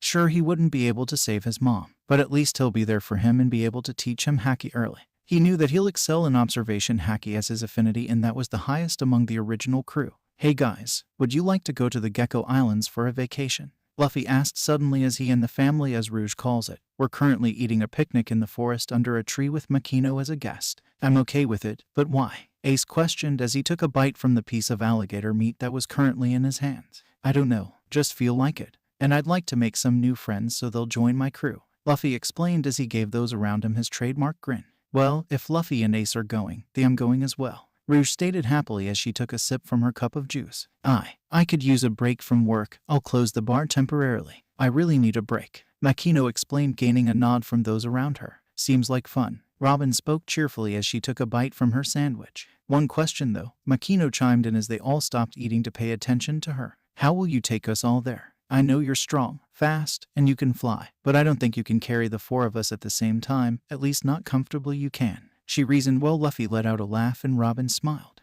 "Well, Makino-san," Luffy-san thought up of a new way to use his new devil fruit power. "Why don't you give them a little demonstration, Luffy?" Robin stated as Luffy started lifting his right arm in the air. At that moment, blue, dust-like gas surrounded the perimeter of their picnic area, and the huge chunk of ground that was under them was suddenly ripped off the island and started flying towards the direction of the Gecko Islands. Thankfully, I was able to somewhat replicate Shiki's devil fruit. Even after doing it for a while, it never gets boring, Luffy thought to himself as Ace enjoyed himself flying through the sky while Makino and Rouge looked shell-shocked at the sudden turn of events. "At this speed, we'll be able to reach the Gecko Islands in 5 hours. Is this what they call psychokinesis?" Makino exclaimed completely in awe as she watched they get farther and farther from Dawn Island. "In a way, I guess you can say that it is psychokinesis," Robin answered as she rested under the shade of the tree while the piece of earth continued on its path. "Oh, I'm glad I'll be able to go see Ussop now. I know that his mother died of an incurable disease, but I hope I can be there for him at least. Maybe I should also have Usopp's girlfriend join my crew too, so that way we will have more doctors and Chopper has less work to do," Luffy thought nostalgically as lifted his head up and looked at the horizon. 5 hours later, when they were beginning to see the Gecko Islands, Luffy sensed Usopp's aura. However, this wasn't the only thing that caught his attention. Rather, that was only one of 3 things that caught his attention. The second thing was that one of the big hills on the island appeared to have been cut cleanly in half. "Whoa, do you all see that one big hill over there in the distance? Who could do such a thing?" Ace asked in complete shock as he's never seen something so big have such a clean cut going through it. Rouge and Makino didn't say anything. Rouge didn't say anything mainly because she's seen that many times before when Roger had occasionally taken her to see the Grand Line in some of his journeys.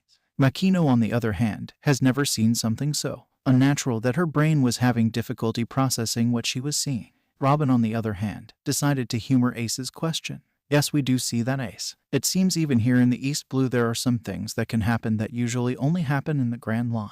Robin mused as she herself thought that it should be impossible for a normal human to be able to cut a big hill in what appeared to be in one strike. As this was going on, Luffy was more worried about the third and final thing that caught his attention. What caught his attention the most was that he sensed 3 extremely powerful figures on the island along with Usopp's aura, with all 3 of them seeming to be a couple levels under his own strength in terms of aura size. What the hell? Who are these guys? They are too strong to have been born here in the East Blue, or any of the blues for that matter. Are they from the New World? I need to get there faster. Now, Luffy exclaimed in his mind as his face took a serious look and the piece of land suddenly quintupled its speed, much to the surprise of those on said piece of land.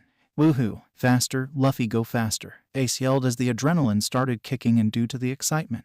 "No, slow doowwwn!" exclaimed a hugging Rouge and Makino at the same time as they were never used to such speeds, much less in the air. Robin, however, stayed silent. One look at Luffy's face and she could tell something's wrong, and in that something is going to happen real soon. While getting closer, Luffy and Robin caught a glimpse of a silver and ivory-colored submarine docked on the harbor. Why would there be a submarine here in the East Blue? They both thought at the same time unknowingly. A couple minutes later, they landed on the outskirts of Syrup Village, just far enough that no one will know how they got there. "Okay guys, let's enjoy ourselves and have some fun," Luffy stated, hiding the feeling he felt before as he handed each of them 100,000 beris, much to their shock or surprise, or if you're Robin, amusement. "How did you get this much money, Luffy?" Makino asked before she remembered how. "Higuma's bounty," he answered as Makino turned a little red for forgetting that day. "Yeah, I remember now." Makino spoke with a hint of embarrassment in her tone of voice. "I'm going to go explore a bit," Luffy told them as he left to do his own things in Syrup Village.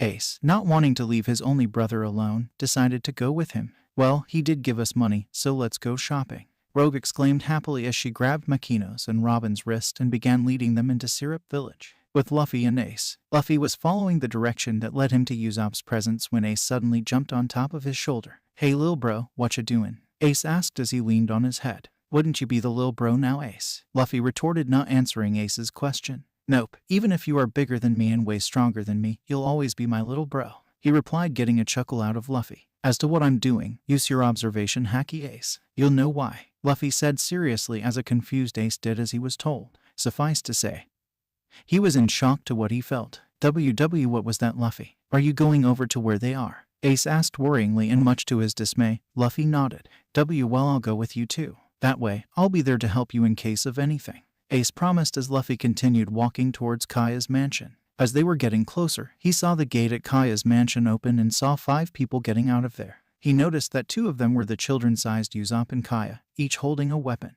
Luffy narrowed his eyes as he looked at the bigger figures, but was surprised to sense nothing bad about them. He and Ace continued spying on them and was surprised by what they were doing with Usopp and Kaya. The guy with the dark royal blue hair looked to be teaching Kaya the art of sword fighting, while the black-haired man was testing Usopp's aim with different weapons. "Let's go down there and talk to them," Luffy said as Ace looked at him as if he grew another head. "Why?" Ace hissed out as to not get their attention. "Weren't you saying that they were strong?" "Yeah, but they could help us get stronger," Luffy reasoned with Ace, who still looked skeptical. "Whatever, just try to not get them angry," Ace murmured out in defeat as he and Luffy looked back at Kaya and Usopp training. "And just who are you guys not trying to get angry?" A male voice behind them kindly asked, much to Luffy's surprise and Ace's horror. They turned around and saw none other than the man who was training Kaya on how to use a sword, Gaston d'Erasful. "The Hawk," Luffy thought for a quick moment when he saw Erasful's eyes stare at him and Ace, but realized it wasn't him just as quick. But then this revelation brought up another question. Why does this guy have the same eyes as Mihawk? So, Erasful began getting the brothers' attention. "May I ask who you two are and why you were spying on us?" Not feeling any bad intentions from him, Luffy answered in his usual happy-go-lucky tone. "My name is Monkey D. Luffy, future king of the pirates," Luffy proudly exclaimed as Ace gained the courage to introduce himself as well. "Pork is D. Ace, Luffy's brother, and I'm the one who's going to be king of the pirates," Ace stated cockily, trying to irritate Luffy, who just chuckled at his statement. "Okay then," Erasful started, not really knowing how to comment on their introductions, before deciding on introducing himself. "Well, my name is Gaston D. Erasful, or Aras for short. It's a pleasure to meet fellow D members." "D? What do you mean by D?" Ace asked as he really wants to know what the D in his name stands for. "You'll probably know when you're older. As to why I'm here, why were you two spying on us? I haven't seen your faces before either, so that brings up the question, where are you from as well?" Erasful questioned the brothers politely as he wasn't looking for a fight. "Yet, we came from Dawn Island for a vacation, and we spied on you guys because we wanted to know what you guys were teaching those kids," Luffy responded honestly as Erasful nodded in understanding. "Well, why don't you guys join us then? You guys might learn something new," Erasful offered, to which Ace and Luffy looked at each other before nodding to each other and responded with a yes. "Alrighty then, follow me." The 3 walked back to where the rest of the Perditionists were, and Luffy felt very joyful to see Usopp again, even if he is a little kid again. "Guys, we have some guests here from Dawn Island to join us, so introduce yourselves," Erasful elucidated as the 4 nodded. "Hey guys, the name's Wayne, Graysilson Wayne," the orange-haired man stated playfully as grinned at them. "Grasmic Neos," the black-haired man spoke neutrally as he sized up Luffy and Ace. Unnoticed by those around him, his eyes widened slightly as he felt Luffy's presence. This man, even though his presence seems to feel above average for the East Blue, I can tell he's suppressing it heavily, meaning he's much stronger than he's letting us in at. "Good afternoon, my name is Kaya. Pleasure to meet you," the pale blonde girl chirped out happily as she leaned on her sword Calibog, which was stabbed into the ground. "Hi, you may have heard of me. The great man of the seas, the great Captain Usopp," Usopp proudly exclaimed, much to Luffy's amusement as he too stuck his slingshot staff into the ground.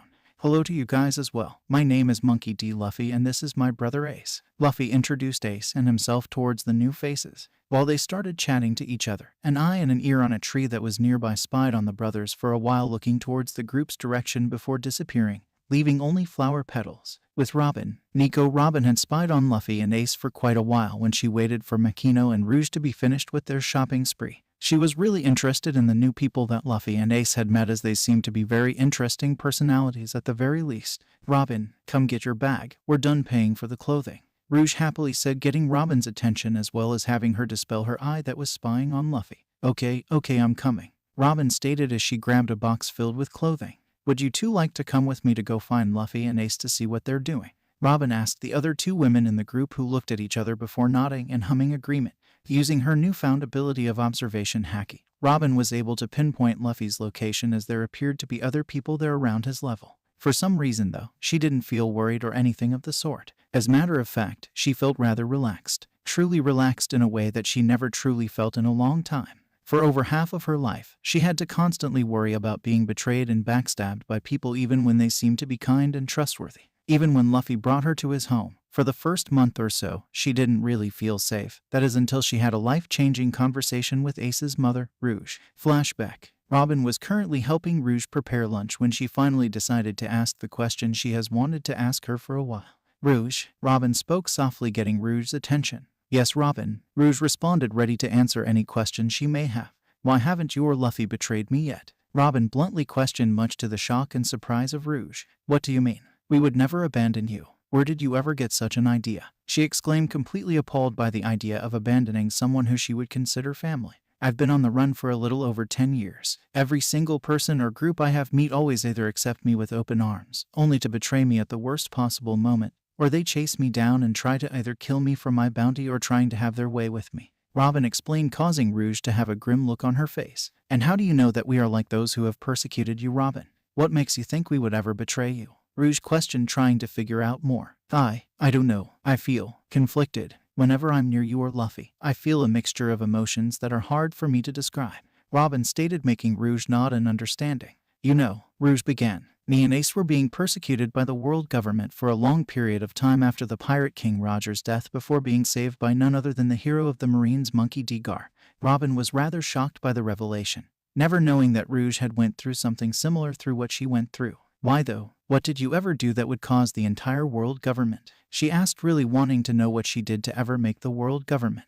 My crime against the world government was just bearing Roger's legacy, was all Rouge said while she continued making lunch. It only took Robin a couple of seconds to put two and two together to realize what she meant.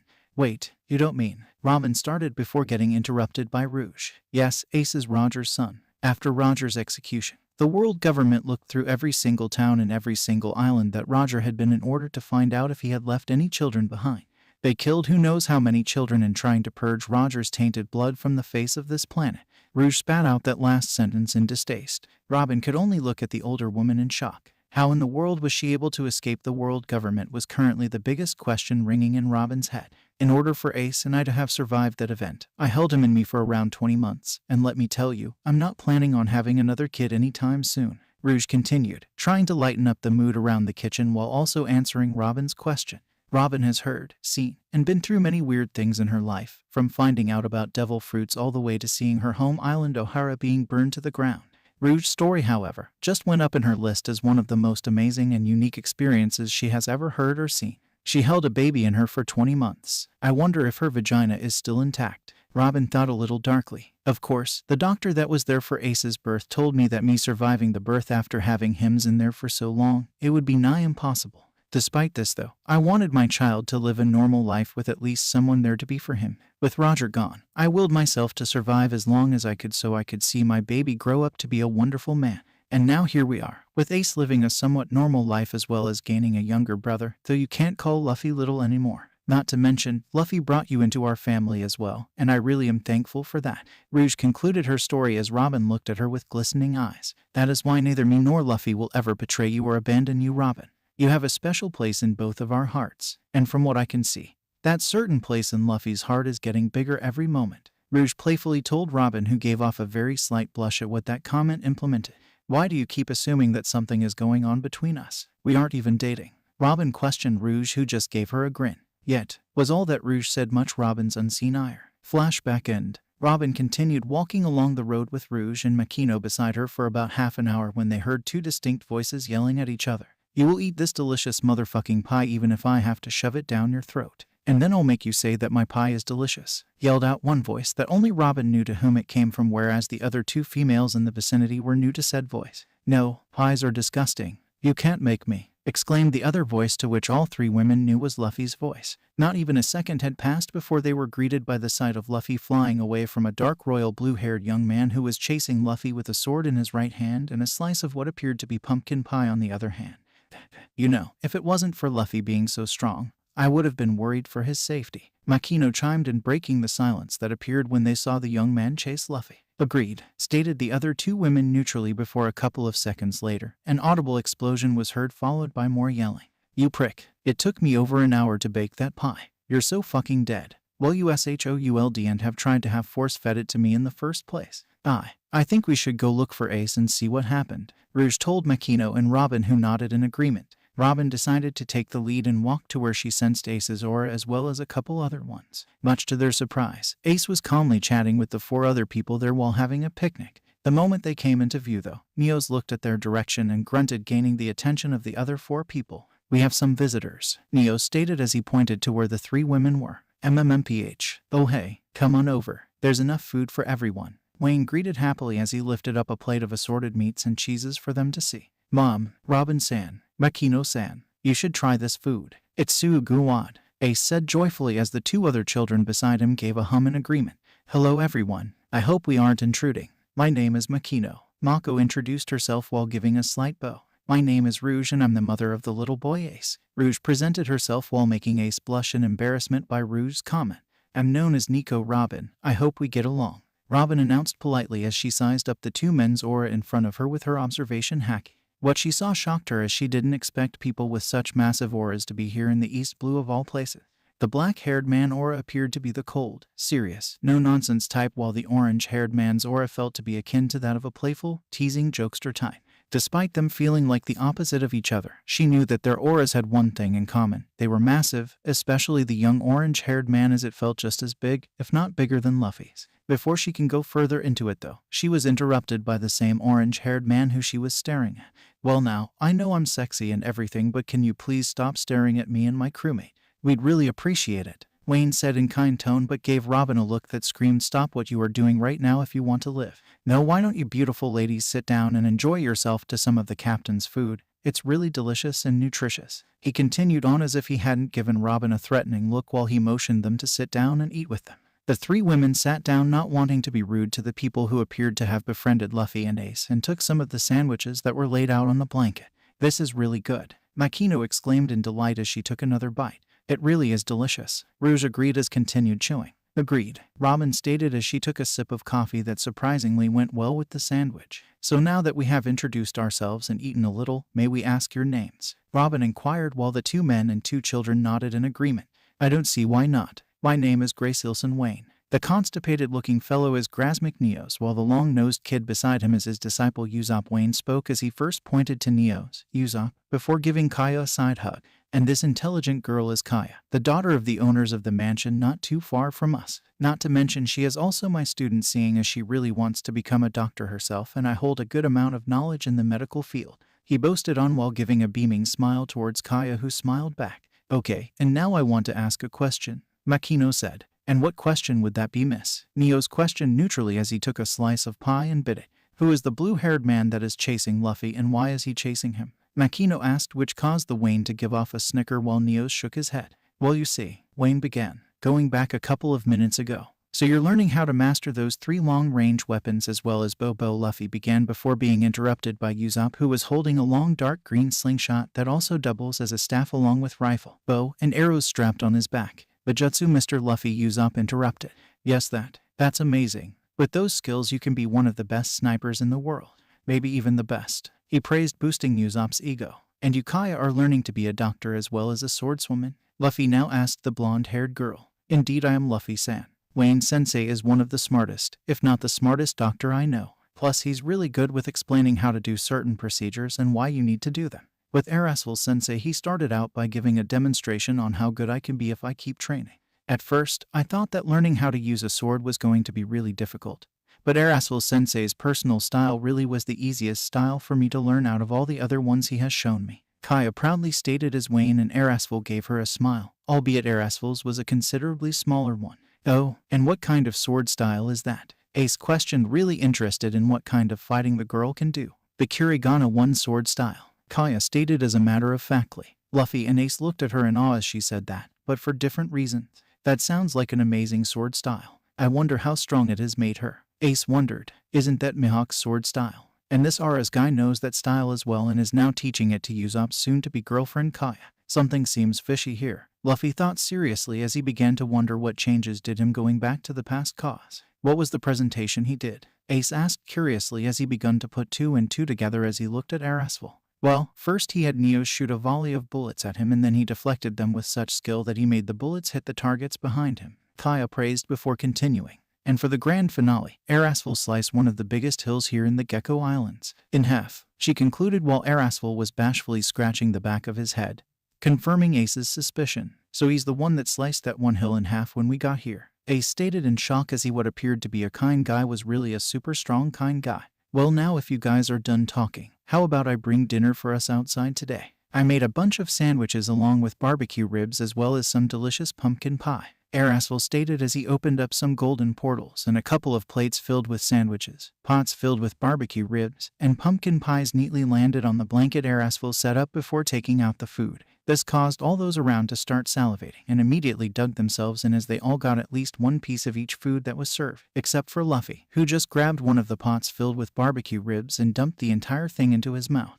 Was all the sound that came out from the Perditionists, Usopp, and Kaya. While the two children have heard of devil fruits, they've never seen one in action. With the Perditionists, they were not surprised by Luffy's devil fruit power, but by how he was using said power. Well, in all of the years in my life, I never thought I would see a new wielder of the gum fruit so soon. That explains why he eats like that though, Wayne murmured, catching the attention of his crewmates. So you've had past experiences with people who have eaten the gum fruit? Neos asked, getting a rather nasty grunt in confirmation from Wayne. Yeah, I did, and they were the most immature people I have met in my entire life. Wayne muttered angrily as he gnawed on one of the ribs. What did they ever do to you that causes you to react that way, Wayne Gigi? Arasville questioned before receiving a glare from Wayne. Don't want to talk about it, Wayne growled out before going back to his usual joyful self. Well, anywho, why don't we just dig in before Luffy here decides to eat all of the food? Oh, don't worry about that, I won't touch the pies, Luffy stated, making Arasville sigh in relief, before wondering why he wouldn't touch the pies. Wait, why wouldn't you touch the pies? He questioned, despite getting a feeling he won't like the answer. I just hate pies. They're disgusting and they remind me of a big, dark, burly, gay man with missing teeth, Luffy stated with extreme prejudice as he thought of Blackbeard. Well, maybe trying one of my pies will make you think differently. Arasville spoke as he tried to hand a slice of pie to Luffy ... only for it to be accidentally smacked of his hand. Oops, shishishishi, sorry about that. Luffy apologized while Arasville's eyes got shadowed over. Oh shit, thought Wayne and Neos as they saw the slice of pie fall towards the ground. They know through many years of experience to never waste food, especially when the person who cooked the food is right in front of you. They both remembered the first and most definitely last time they accidentally wasted food in front of their captain. As to what he did to his crewmates for that sin ...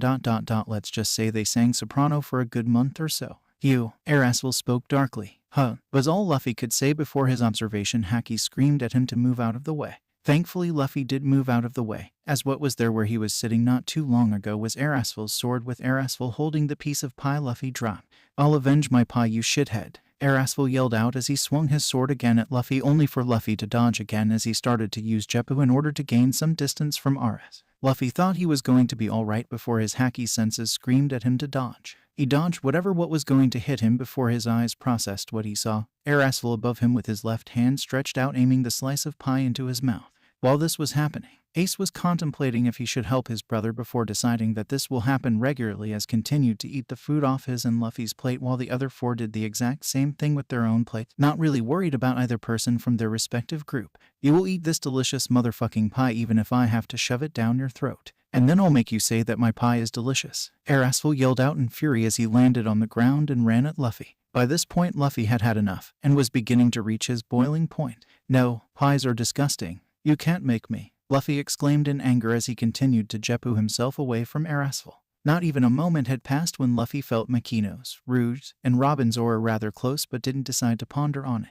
As he continued to fly away from Arasville, he decided that enough was enough and did a U-turn towards Arasville and smacked the pie out of his hands with extreme amounts of force while covering it with armament Haki, causing the pie to become a kinetic missile as it hit the ground, causing a small explosion. You prick. It took me over an hour to bake that pie. You're so fucking dead, Arasville yelled out with renewed fury, seeing the once still edible slice of pie turned into a mixture of dirt and mush. Well, you should have tried to have force-fed it to me in the first place, Luffy retorted back angrily as he didn't know what it would take for the guy chasing him to stop. back to the present. And that's what happened before you three came here. Wayne finished up his story as he chugged down some water. So, this all began because Luffy expressed his dislike of pie and accidentally hit said food, causing it to hit the ground. Rouge questioned, to which both men and all three children nodded sagely. Well, I've heard stranger things, she pointed out, with Robin humming in agreement. I wonder what Luffy referred to when he said big, dark, burly, gay man with missing teeth. Makino questioned, to which everyone around her just gave a shrug.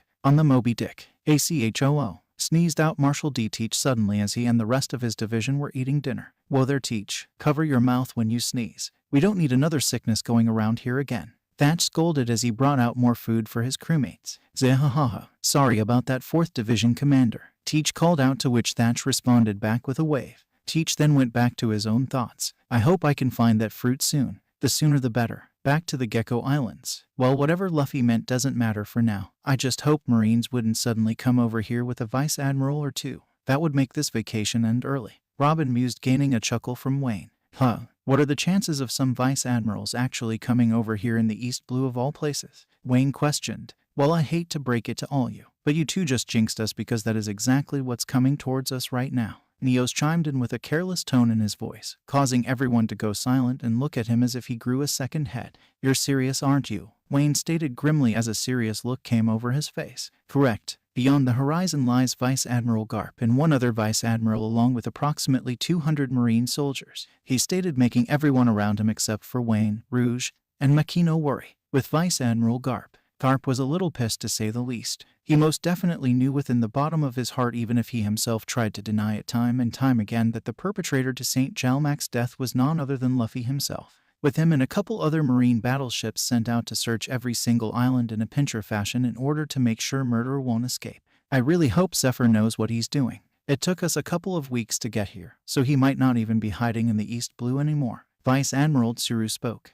Oh, trust me, he definitely is here. I can sense it, Garp proclaimed seriously. Just an hour later, they can see their destination, the Gecko Islands, and from what Garp can see, there seems to be some action going on there. Luffy, you better pray to God that you're not there, or there'll be hell to pay. Okay, sadly the chapter is over. And if you enjoyed the video, just leave a like and subscribe with post notification, so when the next chapter is ready, you will be notified. Okay, see you in the next video. Bye.